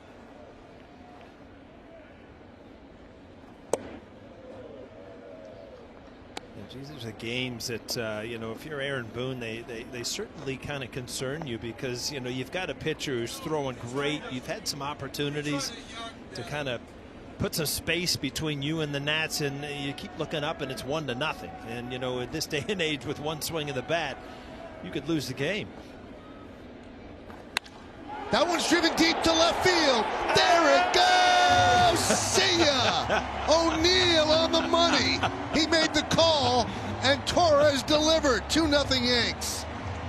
What could go wrong now, Michael? Holy smokes.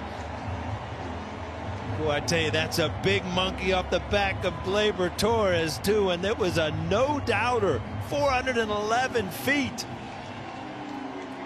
All right, Michael, I'm going to take the day off tomorrow, because we had a day off. I got no scouting report tomorrow. That's the best I can do.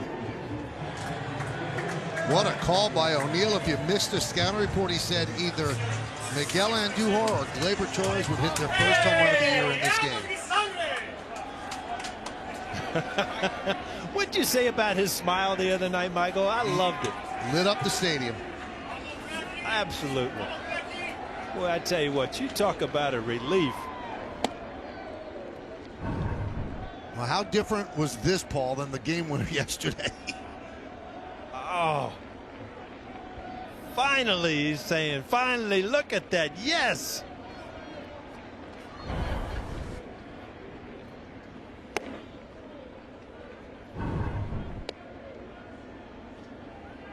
Good leg kick, good balance. Watch the extension. That's Gleyber Torres when he starts driving the ball.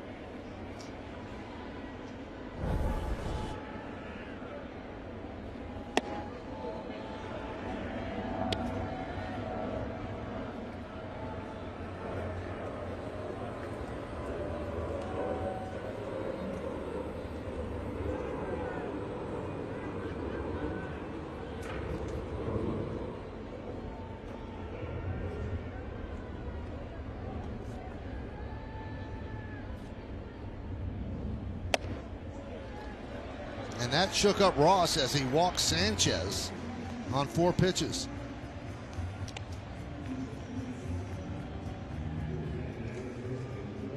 And that looks like it's going to be it for Joe Ross. 97 pitches. He pitched very well, allowed just 3 hits. But his offense has been able to do nothing against Domingo Germán, so very little margin of error for Ross.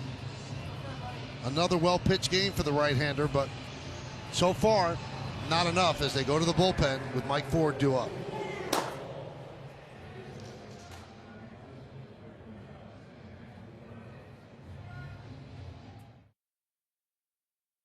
Flight Delta, the official airline of the New York Yankees. Delta, keep climbing. And by the Ford Explorer, the official SUV of the New York Yankees. Visit buyfordnow.com. There is Gleyber Torres. getting congratulations from his teammates and Joe Ross. A job well done, but up to this point, he's on the losing side as they turn to the left-hander Sam Clay with Mike Ford due up. So Clay, this is his 11th game.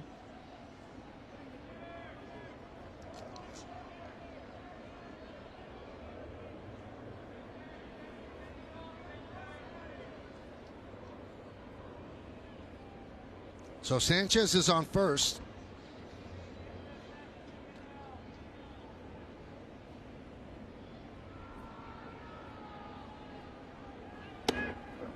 There's a strike.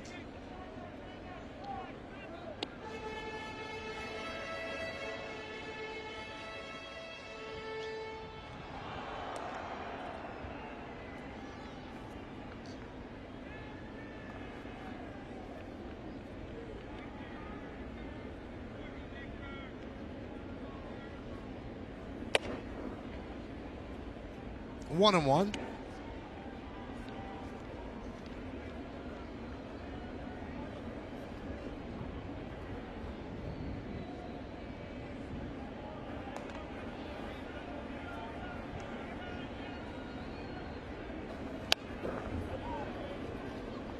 One, two.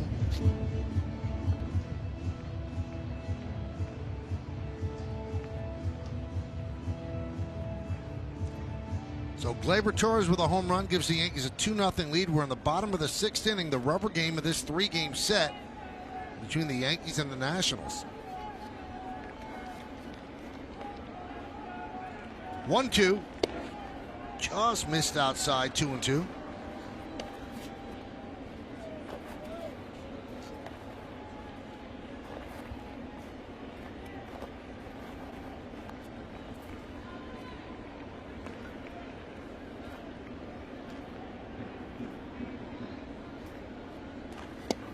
Strike three, 4 down looking, 1 away.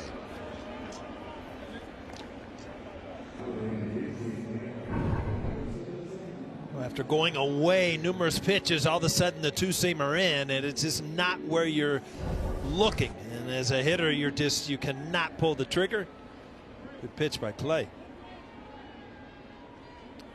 You know, Michael, you mentioned the rubber game of this series, and it just goes back to show you, you know, as long and as extended as yesterday was, how big a win that was for the Yankees to be able to come back after Scherzer just dominated and take that game at the end, and now you've got an opportunity to win this series. I mean, that's I don't know that we stressed it enough on how big a win that was yesterday for the Yankees.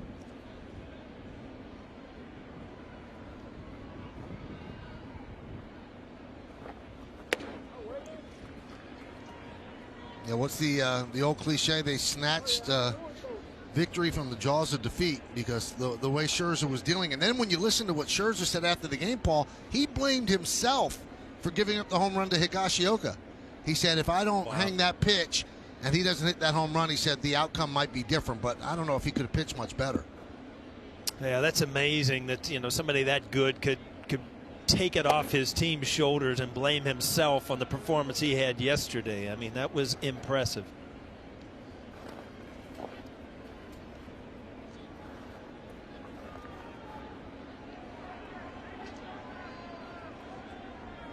Higgy with the 5th home run of the year. Grounded to short. There's 1. And there's 2. So Clay comes on and does a good job after Ross leaves the game. Thanks to this home run by Gleyber Torres. He's been waiting for his first one of the year. You can see the relief. And then the joy as the Yankees lead 2-0.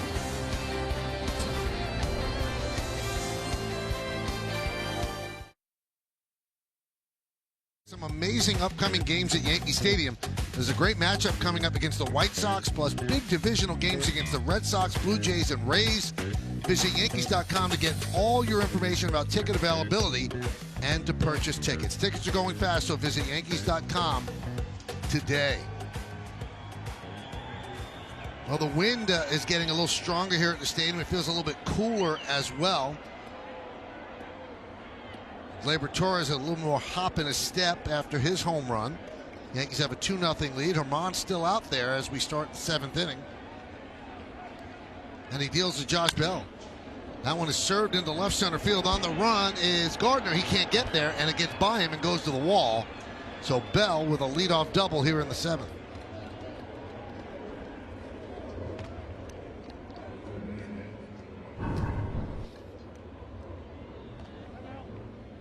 Again, we talk about the two-seam fastball, and when you get it up in the strike zone, it loses its sink and just kind of tails. Bell able to just line it into left center field. Brett Gardner gave it a shot, but the ball just beat him to the spot. No chance.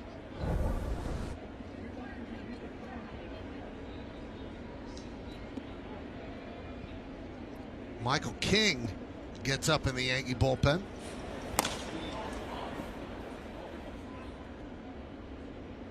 That's just the 4th hit allowed by Herman.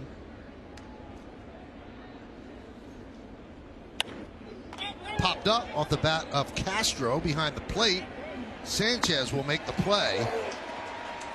1 out. Wow, that didn't look too comfortable at the end. Looked like he was coming down, falling down. But boy, that's a huge out for Herman. Didn't advance the runner. Now you start thinking about trying to get out of this inning without giving up anything. And watch Gary Sanchez start to lose his balance here. Uh-oh, heads up.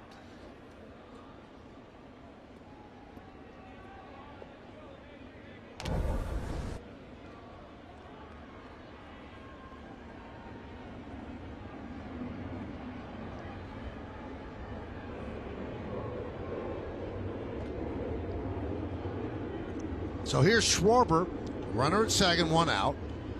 Pitch outside. Right now, Herman has 6 strikeouts and 1 walk. And that's the exact totals for his last 3 starts. 6 strikeouts and 1 walk. I'm sure he'd like to ring up another and stop that streak. Another strikeout. 1-1.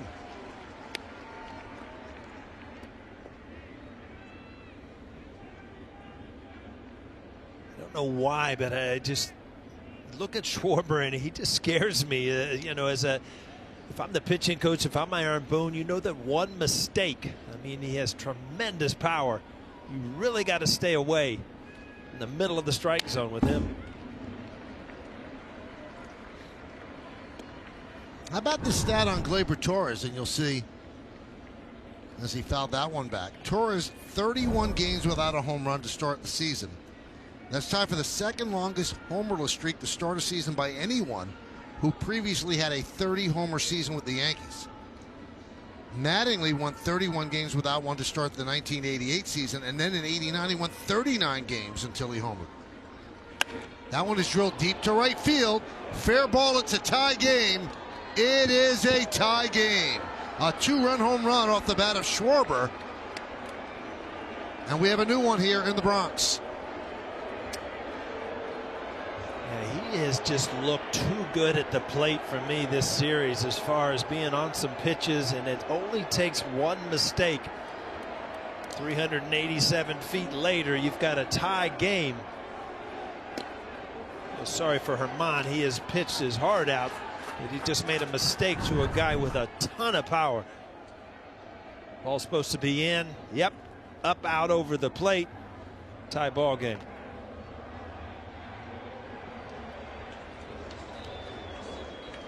Well, that is going to do it for Herman. Boone was out of the dugout by the time this one landed in the second deck, so they'll call on Michael King. It's a 2-2 game here in the 7th. NYC FC game as the boys in blue take on Toronto FC in an afternoon match from Yankee Stadium. Coverage starts at 12:30 on YES and streaming on the YES app. Michael, I don't know. You just caused a flurry right here. I was looking at the monitor. Meredith's looking at me. You're nowhere to be found, and we're going back on the air. We had some issues, but you made it. Close, but I did make it. Michael King's first pitch to Gomes is Scored it through the vacated hole on the right side as the Yankees were in a shift, so Gomes picks up a single against King.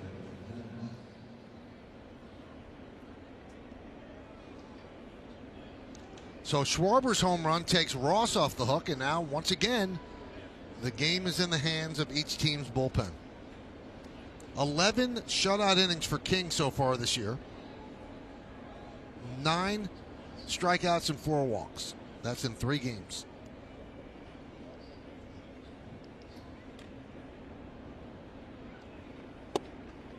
And there's a strike.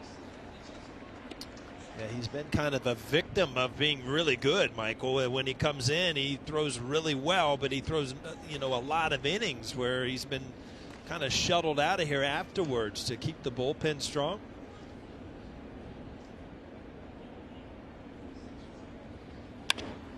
This could be 2. There's 1. There's 2. A 4-6-3 double play to end the inning. But the Nationals tie the score. 2 runs, 3 hits, the big blow off the bat of Schwarber, and nobody left on base. At the end of 6 1/2, it's time for the 7th inning stretch. Washington 2, New York 2, but we'll stay right here as we honor America in the Bronx. Your attention, please, ladies and gentlemen. Will you rise and remove your caps? This afternoon, the Yankees are honoring as their veteran of the game, United States Army Sergeant First Class Frank Bua of Mauritius, New York, who served in World War II. The Yankees say thank you for your sacrifice and service to our nation. And now Yankee Stadium organist Ed Alstrom's rendition of God Bless America.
For sure. 2-6-0. Washington 2-3-0. Yankees. Joe Ross won 5. Domingo Germán 1 out into the 7th. Gleyber Torres solo home run in the 6th, his first of the year. Kyle Schwarber, a home run that, if you were listening, O'Neill kind of called that too, a 2-run home run in the 7th inning to tie it. After the postgame show, Paul's going to be handing out stock tips. Austin Voth comes on for the Nationals in the bottom of the 7th inning. This will be his 10th game. He's pitched very well, as you can see. 14 strikeouts in 12 2/3 with 5 walks.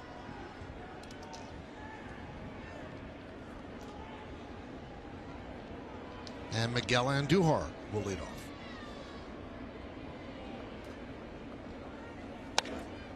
Fouled away. Michael, let me read some numbers to you. I mean, these are pretty impressive, right? 297, 27 home runs, 92 RBIs, 47 doubles. 2018, those were Miggy's numbers. I mean, this guy, you have to root that he gets gets it going. There was just too much to throw away with an injury. You really feel bad for a guy that got off to an unbelievable start and that has not been able to stay on the field. Well, they call them Miggy two bags with all those doubles. Yeah. Now, he did not win the Rookie of the Year. Ohtani did. And it's strange because, remember, Hideki Matsui, he could not hold up, did not win the Rookie of the Year because they said, well, he had a professional career before. It's not fair to call him a rookie, but that's not in the rules for voting. But they didn't use that application then for Ohtani, who also had a good career in Japan before he came over. But Andujar ended up finishing right behind Ohtani. And Matsui, when he finished out of the #1 spot, it was Angel Baroa who won the Rookie of the Year.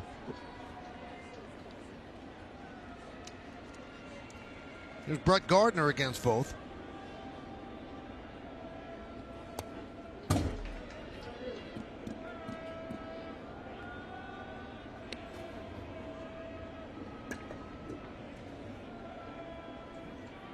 Voth is 28 years old. This is his 4th big league season, all with the Nats. Started for the first 3 seasons as he was on the AAA shuttle. Now he's pitching in relief, and the Nationals think his stuff plays up in relief. And Voth said he agrees. If you only have 1 inning, you're just giving it all you've got. And he was actually teammates in the Cape Cod League with Aaron Judge in 2012 with the Brewster Whitecaps. 2-1. That's supposed to be a heck of a league, Paul. It's a wood bat league, and it really is a great prognosticator for who's going to make it in the big leagues. You know, after playing with aluminum bats for a while, then all of a sudden you go wood bat. It's a very competitive league. Yeah, my nephew played there when after he was drafted with the Yankees, or just before. And you know, it's a really unique thing. You live with families. You know, you work 2 or 3 days a week, and then you know you play against. You're right, Michael. Other future major leaguers. First time with wood bats, and you know, the names that have gone through that league and become, you know, good major league players. You know, you can't argue. It's something special to be invited to play in that league. 2-2 on Gardner. That one is driven out to deep left center field. On the run is Schwarber, and he's not going to get there, and it then bounces into the Nationals bullpen for a double for Gardner. And that's a bad break, because the way that played, he would have gotten 3. Yeah, no doubt about it, Michael. I was about to say the same thing. Brett Gardner with his wheels, he knew that he got a hold of this out into left center. You just hope that it bounces up against the wall and not over it, because it would have been an easy triple. Fastball out and away, and Brett Gardner stays with it and just hammers it. I'll tell you what, if you can get it to fall out there with Robles, you did something good.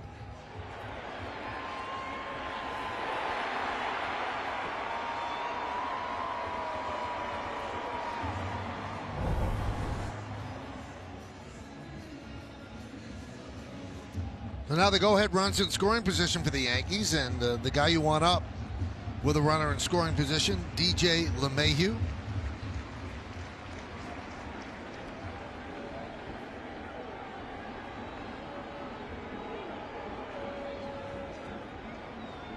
Gardner leads off second. Bottom of the 7th, 2-2 game. Been a tight series. Each team's won 1 game. Late swing there by LeMahieu, 0-1.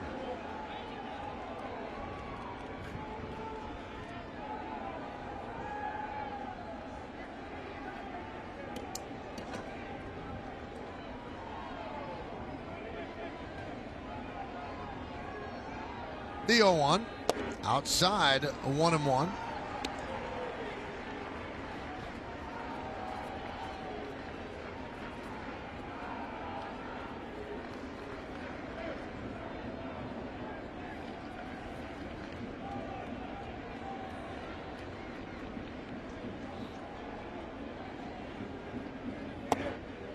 Two and one.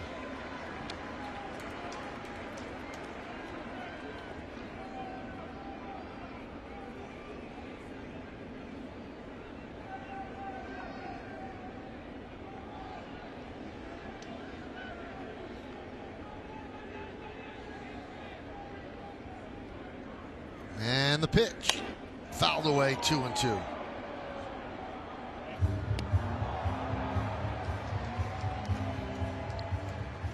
Lurking on deck, Giancarlo Stanton.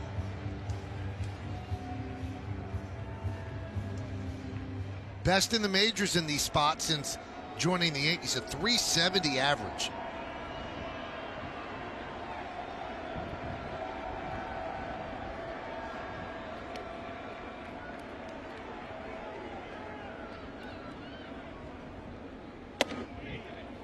missed inside.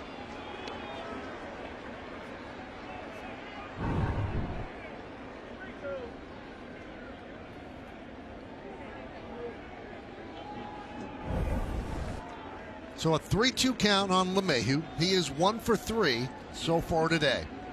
Gardner leads off second with 1 out, 2-2 game, and both deals. LeMahieu works a walk. So first and second, 1 man out. That brings up Stanton.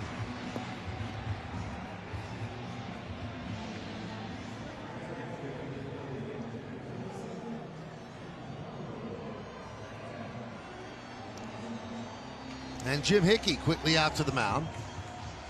Gives me time to remind you this copyrighted telecast presented by authority of the New York Yankees. It may not be reproduced or retransmitted in any form, and the accounts and descriptions of this game may not be disseminated without the express written consent of the New York Yankees.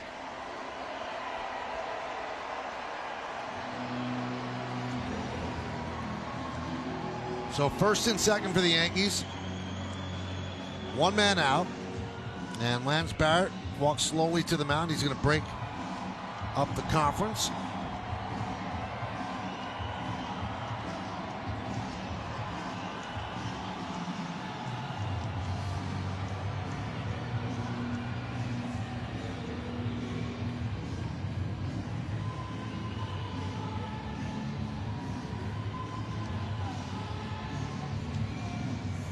Two runs, 6 hits for the Nationals. 2 runs, 4 hits for the Yankees. Gardner's at second. LeMahieu is at first. 1 man out. Stanton's 0 for 1 with 2 walks. He struck out. Hicks is on deck. Both deals. Upstairs, 1-0.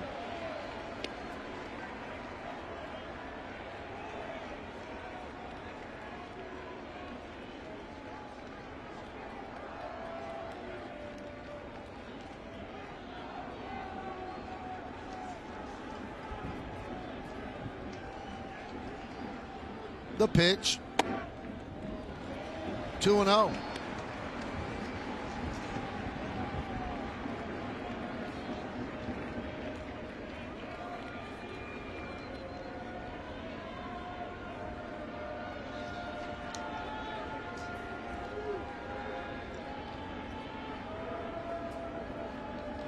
The 2-0 pitch. Fouled away. So when the Nationals came into town, Stanton was the hottest player in the game as he fouls off this outside pitch. They have held him hitless in this series to this point.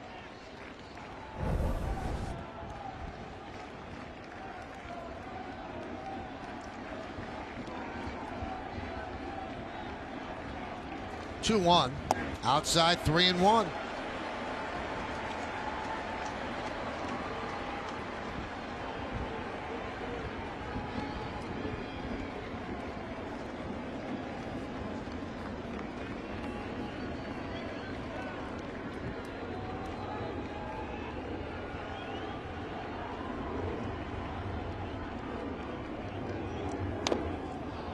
Fouled off in front of the plate. That got a piece of Gomes.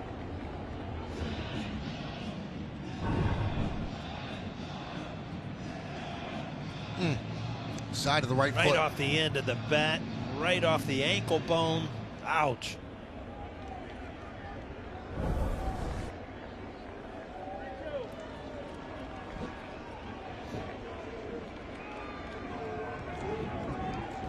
Gardner off second. LeMahieu is off first.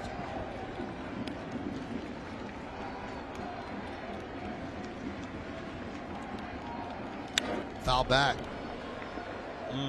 That's the pitch right there, Michael. He got it up in the strike zone. Stanton just fouled it straight back.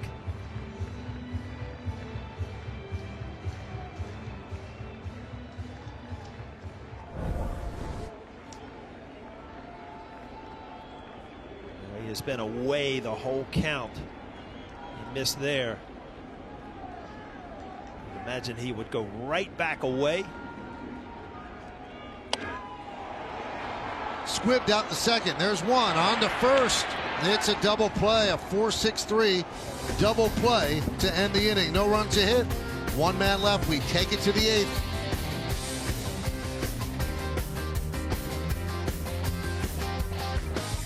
4 active players have played all 1,500 plus career games of the same team. Who are they? I think I'm going to nail this, Paul. Don't put up the answer yet. Zimmerman, Gardner, Posey, and Molina. Sounds like 4 good ones there, Michael. Oh, Posey, Joey Votto. Oh, wow.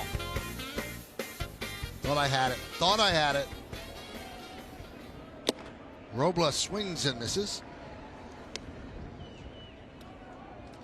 You know, Michael, in your life, 75% wasn't too good of a grade. But you know what? If you're a baseball player, 3 for 4 is pretty darn good. You know that? Pretty great. See, Wade takes over for Andujar at third. Tighten up the defense in a 2-2 game heading to the 8th inning.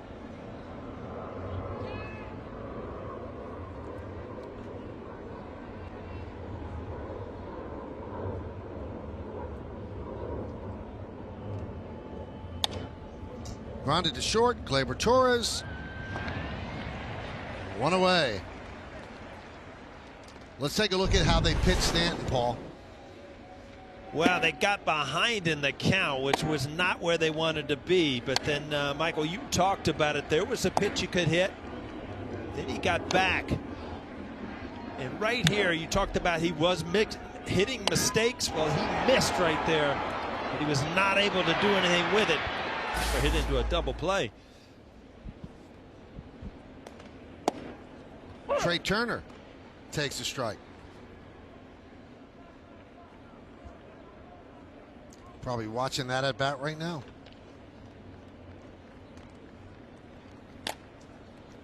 Oh, 0-2.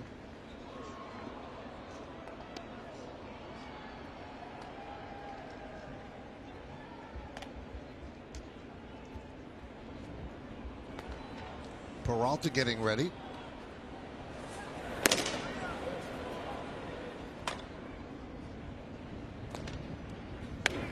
I mentioned Posey in the answer to the trivia question. He played 1,279 games. Remember, he suffered a tough injury, and then last year he opted out. So that probably kept him under the number.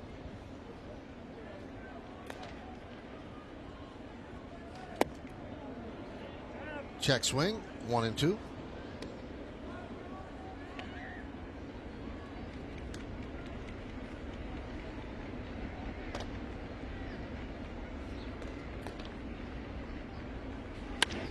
There's a base hit to right field. Nice day for Trey Turner. He's 3 for 4.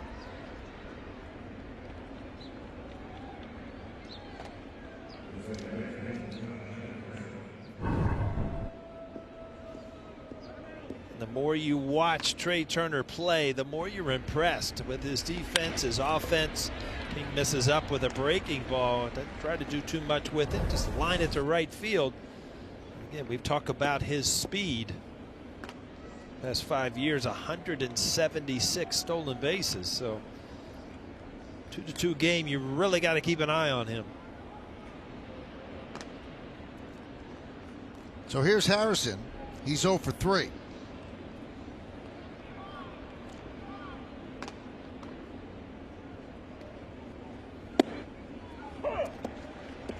This could be the last batter that King faces. With Soto coming up next, they might bring in Peralta to match up against the lefty.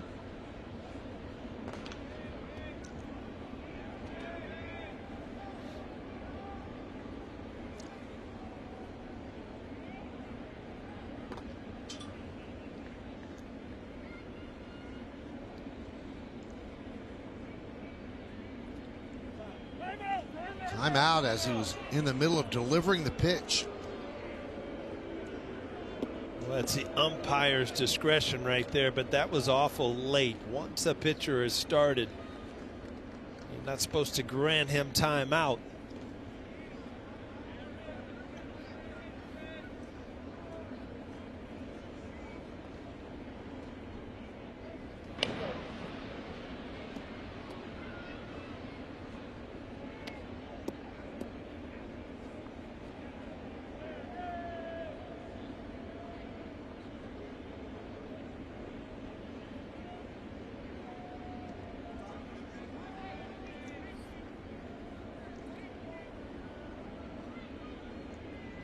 The 0-1. Fly ball center field. Hicks makes the play. Turner heads back to first. Boone out of the dugout, and that's going to do it for King as they will match up Peralta with Soto.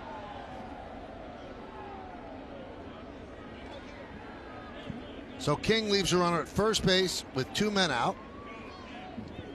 The signal is made. Peralta against Soto when we get back. 2-2 game. Stay right here.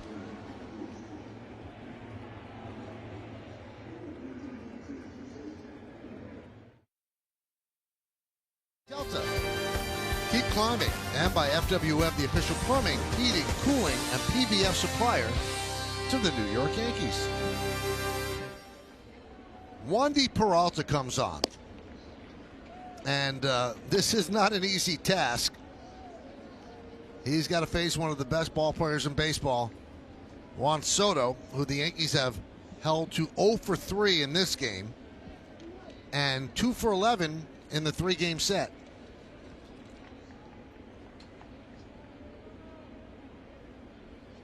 So Trey Turner is at first, so with the lefty in there, you can keep him closer. So serves a dual purpose.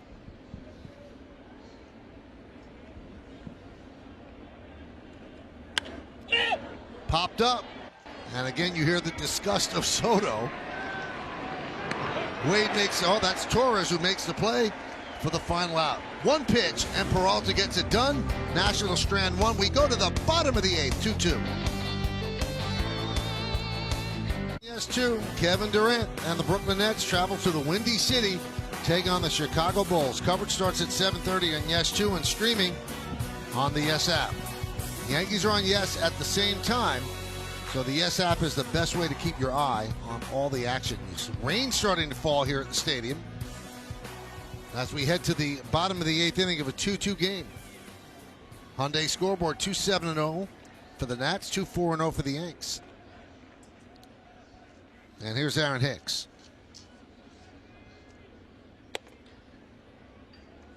1-0.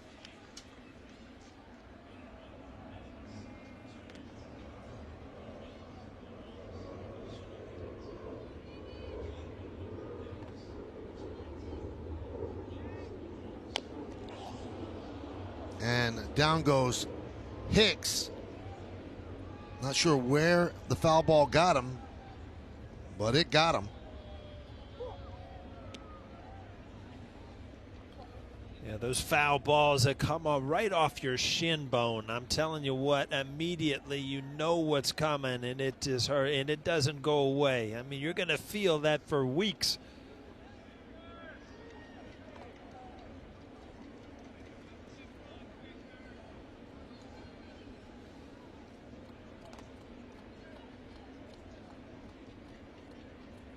Well, he's clearly in pain.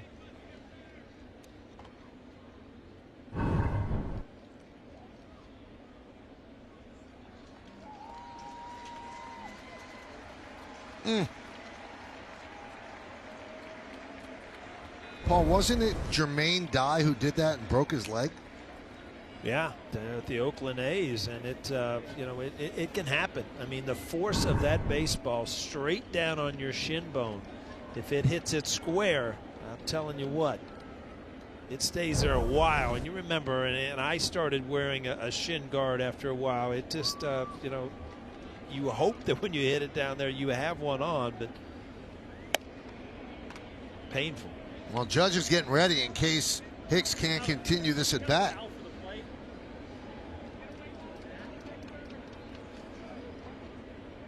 Usually able to walk it off, but still, like I said, that'll be bruised for a while. Tomorrow morning you get up and you think, okay, this isn't going anywhere for a while.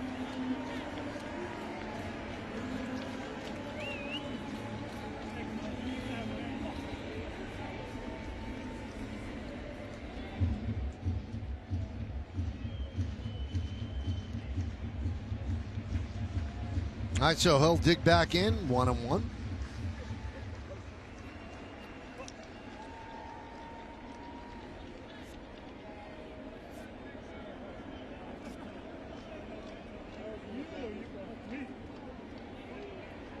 Michael, you know it as well as I do, Voth, that this is where pitchers love to go right back in there with the same pitch. The hitter, you get so scared to do it again as a hitter, a tendency to take it. 2-1.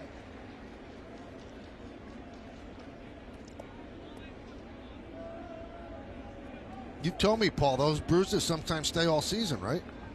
I mean, once those bone bruises are there, you feel them. And if you do it again, it just gets worse and worse. 2-2.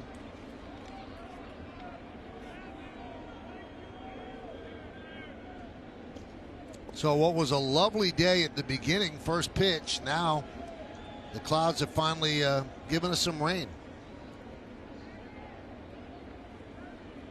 2-2. 3-2 on Hicks, leading off the bottom of the 8th inning. See, he's still trying to shake it off.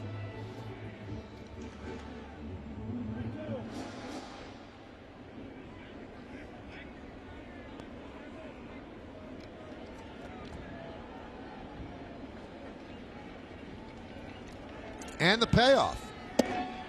Inside, so Hicks works a walk.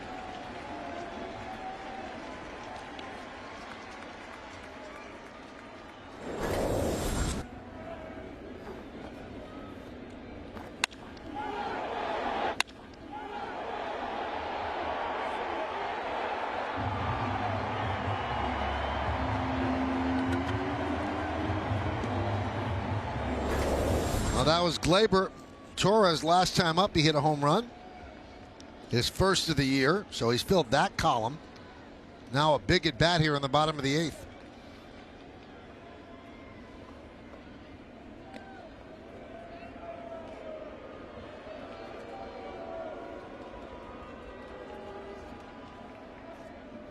I don't know if Hicks has it in him to steal second right now, the way his leg's feeling. Yeah, that's a tough thing. You know, you think you don't want to get thrown out, but the pitcher probably thinks you're not running. But you know what? You've got no outs. Slow roller. Game. Turner. And he gets Torres for the first out. Moving to second is Hicks.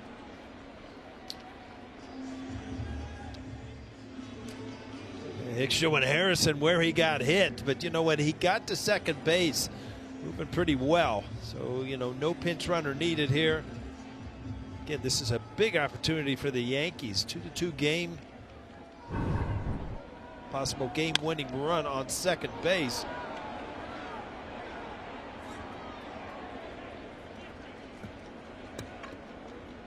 And then Harrison says, tell me about it.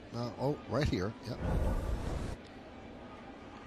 Well, Chapman's warming. He wants to come in for the save. Here's Gary Sanchez, who could give the Yankees the lead. Swing and a miss.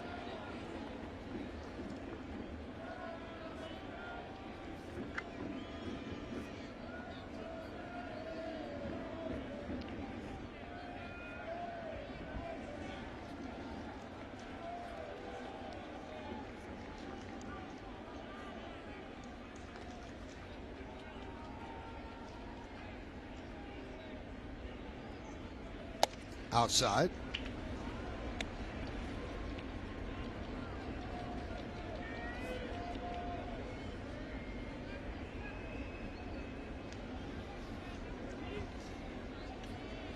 One ball, one strike, one out.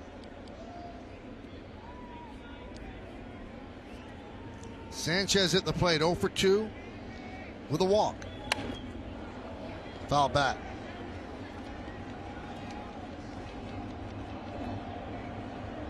Michael, we keep going over mistakes. Look at this pitch. I mean, belt high right down the middle. Great swing. But nothing happened. And that's a problem if you're Gary Sanchez. You cannot miss that pitch.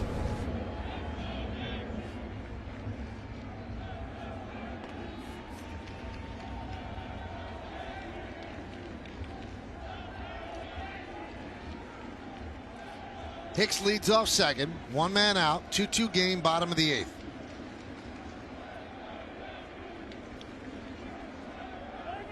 time as both was about to deliver. The Nationals did that to King. So the Yankees return the favor. I'll tell you what, I remember in Cincinnati, you remember Rob Dibble, and if you did that to him, he literally would throw one right over your head. Just launch it as hard as he could because he was afraid that stopping in the middle of his motion, he was going to hurt something. I'll never forget it.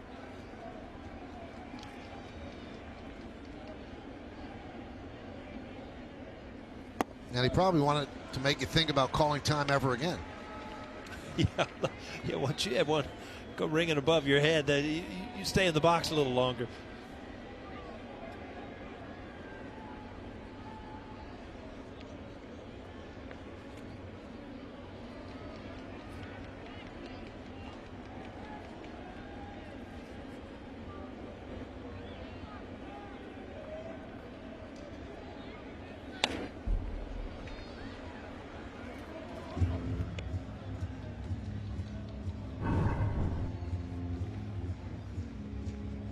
Again, another fastball outside, but kind of waist high.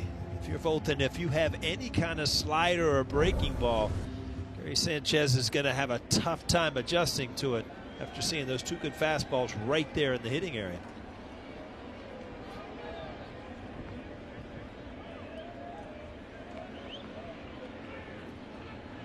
Two. 3-2.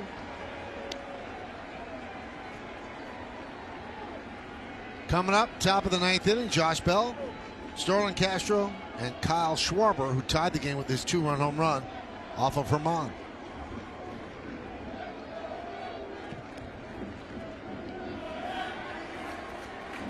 And Chapman will be on the mound. 3-2. Foul back to the screen. He'll be on the mound whether they score or not, because once the game's tied after 8 innings, it's not going to be a safe situation at home anyway. So you use your closer in the ninth.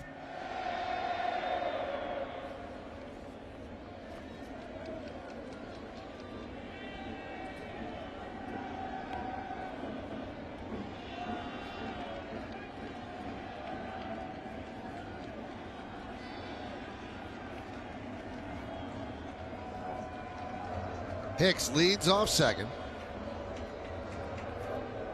And the 3-2. Well, he's really battling both.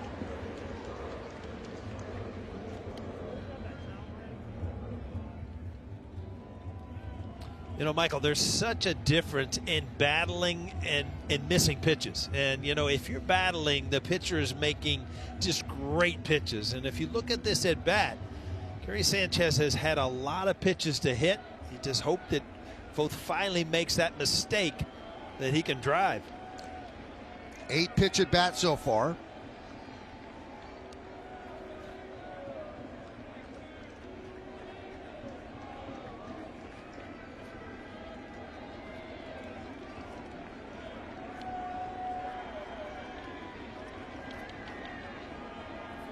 And the pitch. Swing and a miss. Voth wins that battle, and Sanchez has 3 strikeouts on the afternoon. This ball actually got away from him a little bit, tailed up and in, out of the strike zone. It tied Gary Sanchez up. And, as a hitter, you've seen so many pitches in an at-bat that you feel like you can handle, that you just kind of get in that swing mode to the point where you expect him to keep pumping that fastball middle of the plate. You see, they walk forward intentionally, so they're choosing to pitch to Clint Frazier instead of Mike Ford. So they certainly laid down the gauntlet for Frazier, and he has a chance for a big spot, big hit here in the 8th.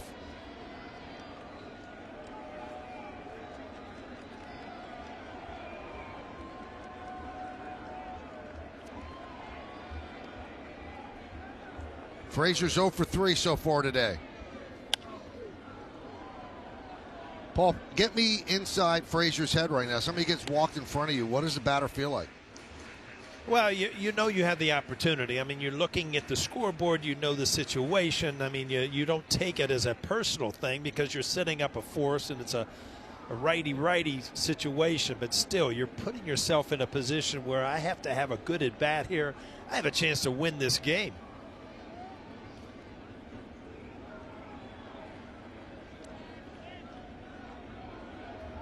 The 0-1. Got the fastball by him, 0-2.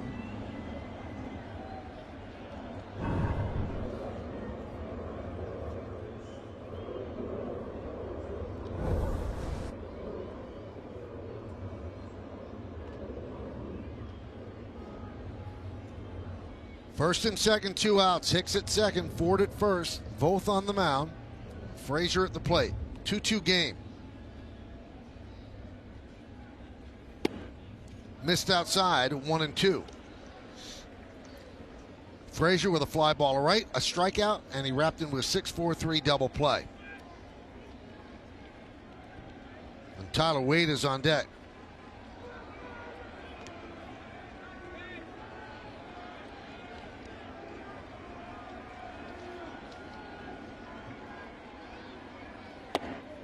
Two and two.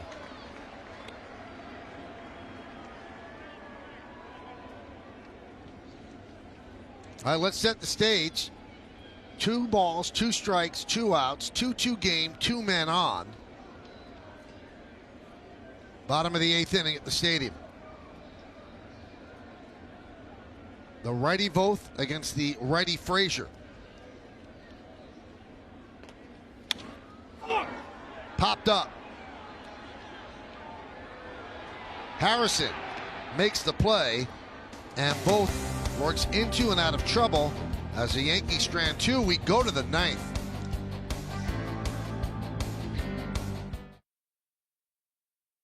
So if the Yankees are going to win this game, it's going to be their second straight walk-off after not having a walk-off all year. But the Nationals obviously have other ideas, and Aroldis Chapman comes on.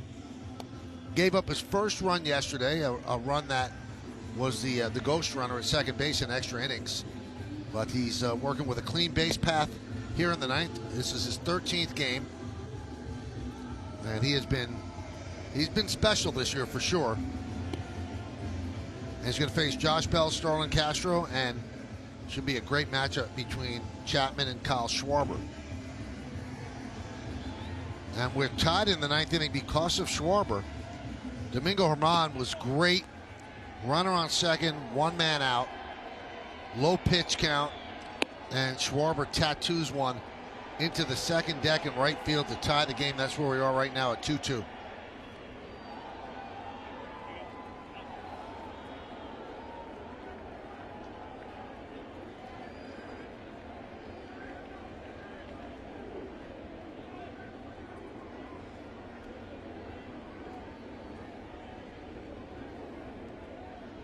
We talked yesterday about Josh Bell being a switch hitter, turning around to the right side, obviously, against Chapman. A little bit better numbers, lefty. It's good to turn him around. I don't think if you are Aaron Boone and you bring Chapman and you worry about lefty-righty, but always good to see the splits in your favor. 98-mile-an-hour fastball for a strike. Bell is 1 for 3. Rain continuing to fall here at the stadium. Held up for about 7 innings. Started raining in the 8th.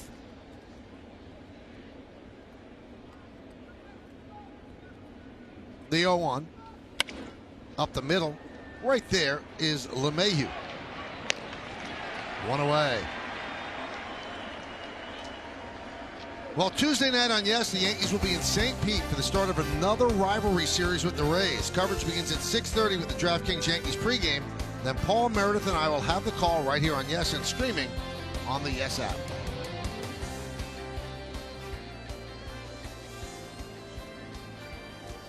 Well, we won't have to worry about rain when they're in St. Pete, right, Michael?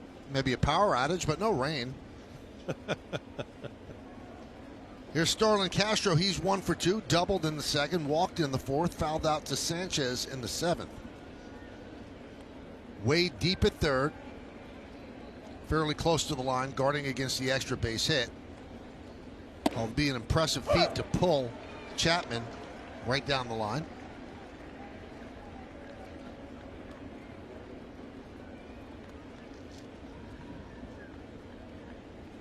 This is Castro's 20th plate appearance against Chapman, the most for any major league player. And Castro's 3 for 17, all singles, with 2 walks and 6 strikeouts.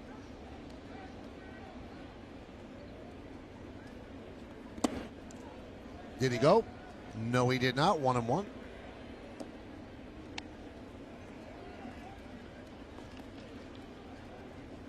And Schwarber is on deck.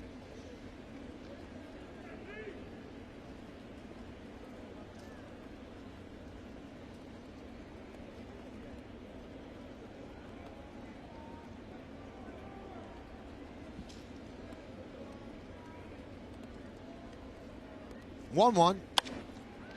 And there's a base hit through the right side for Castro. 1 out single. And that brings up Schwarber. Castro can handle the bat, and when he tries to pull the ball, he can get in trouble. But you remember with the Yankees, when he uses the whole field as he does here, a good solid hitter.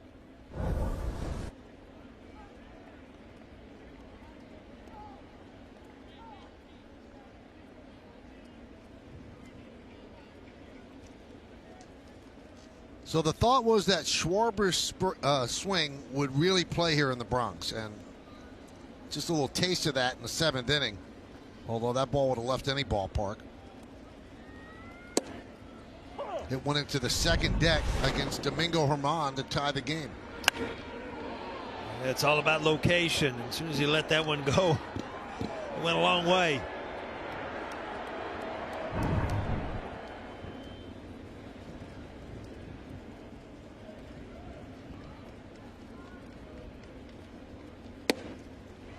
There's a strike. Breaking ball, 0-2.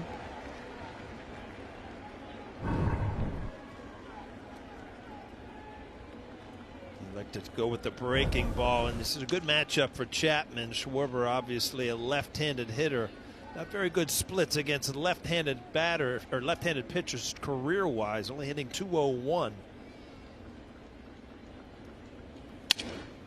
And that one is looped and dropped by Gleyber Torres. But they're going to say, no, you caught it. He was trying to turn that into a double play. So heads up by Torres, but couldn't pull it off.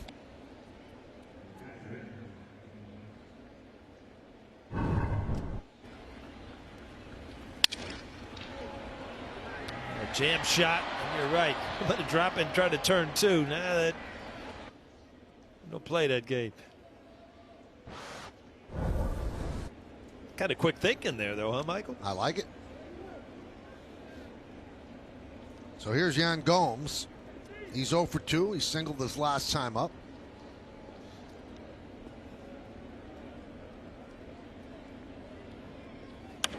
Fouled away, 0-1.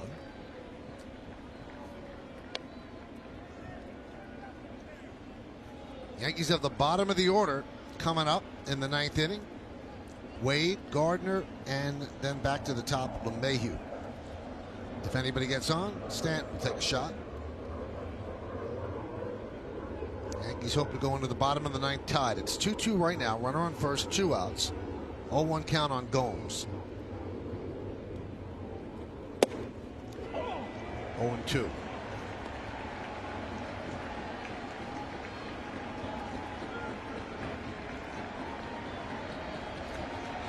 Chapman clearly now a 3-pitch pitcher.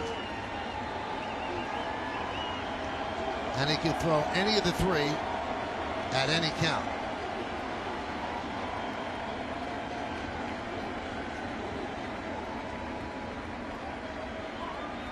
The 0-2. Swing and a miss. And the stare as Gomes goes down on strikes. No run to hit. 1 man left. Yankees will try to win it in the bottom of the 9th. We're way out there today, Michael. Miggy or Gleyber. I'm calling it. One of those guys going deep today. and Mother's Day home run. One of them. That's our drive of the game. That's our prediction of the game as we go to the bottom of the ninth inning. Anything in that magic 8 ball for the bottom of the ninth, Paul? I'll tell you one thing. If you look at the rain come down, if you're the Yankees, you're thinking, let's finish this thing now.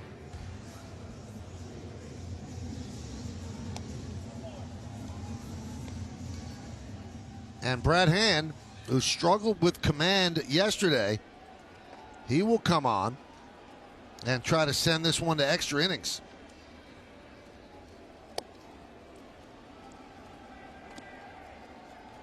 So Wade will start it off, and then Judge is on deck to pinch hit for Gardner.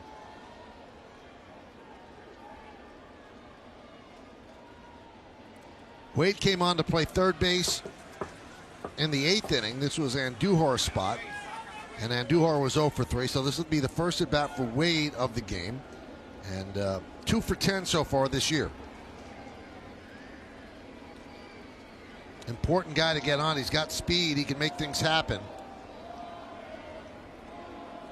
Brad Hand deals. Shows bunt, takes outside. 1-0.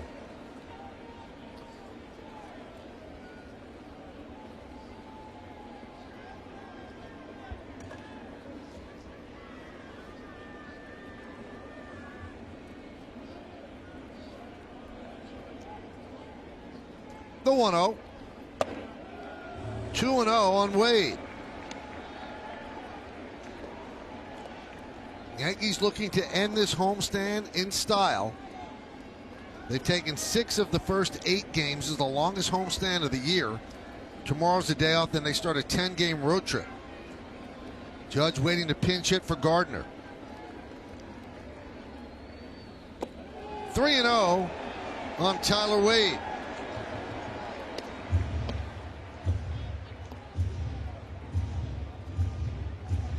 We talked about command yesterday, Michael, and Hand right here. Tough matchup for Tyler Wade facing a tough lefty, but 3 consecutive balls. And if you're a hitter right here, you have got to take 2 strikes. You have got to make Hand show that he can throw 3 consecutive strikes. 3-0. He couldn't throw 1. 4 straight balls to walk Wade to start off the bottom of the 9th inning.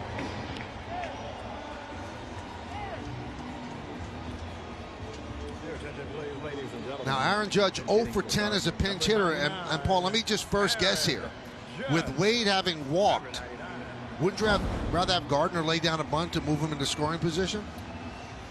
Well, you like the matchup, and you also, you can think that Wade has wheels. He might make some things happen, but Hand being a lefty kind of throws a wrench in everything. So, you would told Aaron Judge, hey, you're going to hit, so you're going to obviously not send him up to bunt. You're looking for something big to happen here.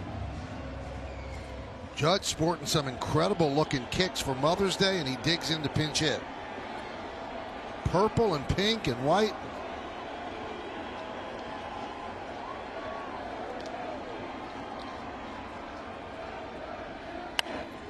Fouled away, jumps on the first pitch, so that's the first strike that Hand has thrown in 5 pitches.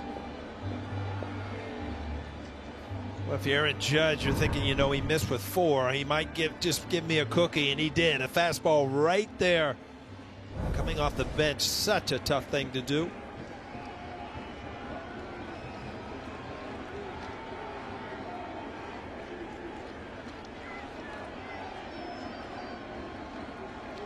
The 0-1. Way high. 1-1. Reggie Willits having a long talk with Wade at first, whispering in his right ear, hoping that Bell doesn't hear. If you're Tyler Wade, it's going to be very tough to try to steal off Hand, so you kind of try to anticipate that slider down in the dirt. If you see a low pitch, you can take a chance with a ball in the dirt. 2-1 on Judge. Well, Hand blew 2 leads yesterday in the 9th and in the 10th. It's coming into a tie game here. A little bit of an odd maneuver to use your closer on the road in a tie game. But that's what Martinez elects to do.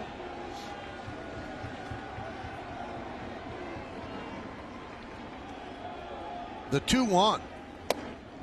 3-1 on Judge. Hand is a top flight reliever, but career against the Yankees, he has a bloated 5.87 ERA. He's allowed multiple runs in each of his last 3 appearances against the Yanks.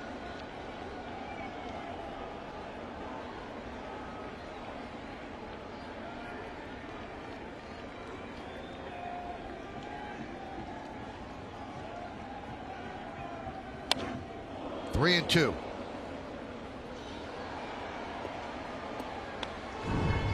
Well, he challenged him. He got a great pitch to hit.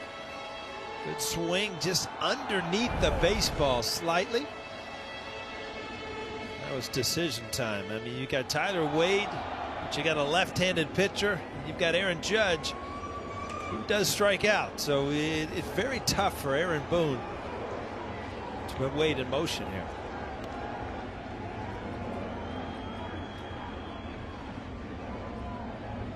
He goes, and the pitch is low.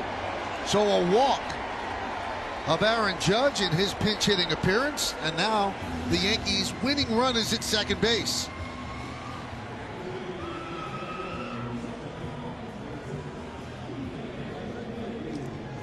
Well, we mentioned that LeMahieu is the guy you want up in these spots, and this is LeMahieu against Hand in the wild card last year. A big base hit.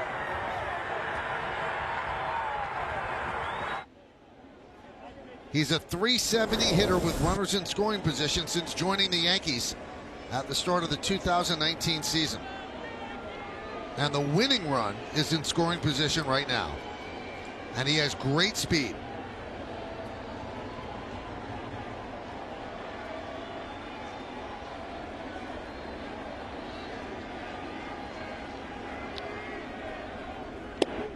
Got the breaking ball in there for a strike. So let's check out the arms in the outfield. Red lights in left and in center. Those guys will gun you down. And it's a green light as Hernandez has one of the weaker arms in the big leagues. He's in right. Very tough time for an outfielder, Michael. Wet, rain, to be able to get a good grip on the ball. And Phil Nevin knows that, being the third base coach. Grounded to third. They go to second, one on to first, not in time. Judge went in hard at second base, but clean, and they were not able to turn two. So now the winning run is at third base. A big play for DJ LeMahieu to dig this out and not allow the double play. He got an opportunity with a man on third base with one out. Judge also made it difficult for Harrison because he had his hand up on the slide, and there's a lot of arm up in the air, so he had to avoid hitting that hand. And the Yankees are trying to hit Hand right now to win this game. Here's Stanton.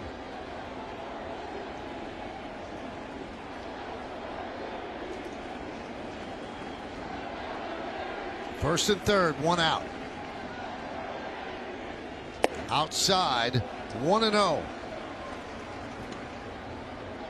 You know, there are some managers, Michael, in this situation that would just go ahead and load the bases up and set a force up or possible double play. But, you know, with Hand control issues here the past couple of days, it'd be very hard for Davey Martinez to do that. Infield halfway for the Nationals, the 1-0. Drilled deep to left field, but foul. Oh, did he crush that? But just a little too quick.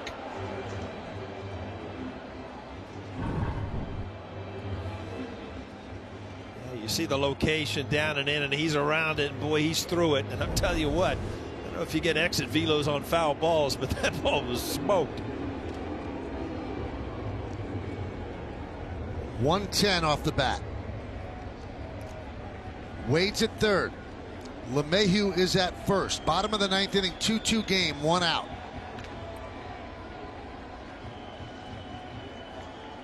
And the pitch. 1-2.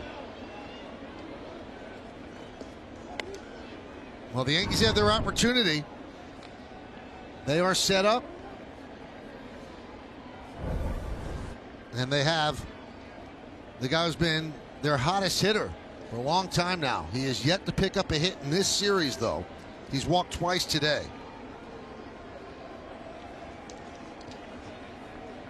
1-2 count. Hand checks the runner at first. Checks him again. And the pitch. 2-2. The drama intensifies here in the Bronx. Yeah, Hand went right back to that same pitch. A breaking ball down out of the strike zone. This time Stanton not fishing. But again, if you're Stanton, you have to stay in the strike zone. Hand does not want to give you anything to hit, to try to get you to get outside that strike zone and get a swing and a miss. 2-2, 1 out. First and third. 2-2 game, bottom of the ninth. Chance to win it. Hit sharply and through for a base hit, and the Yankees win. 3-2. Stanton with an RBI single. The Yankees walk it off 2 days in a row, and they complete an outstanding homestand, winning 7, losing 2, and Stanton is getting mobbed.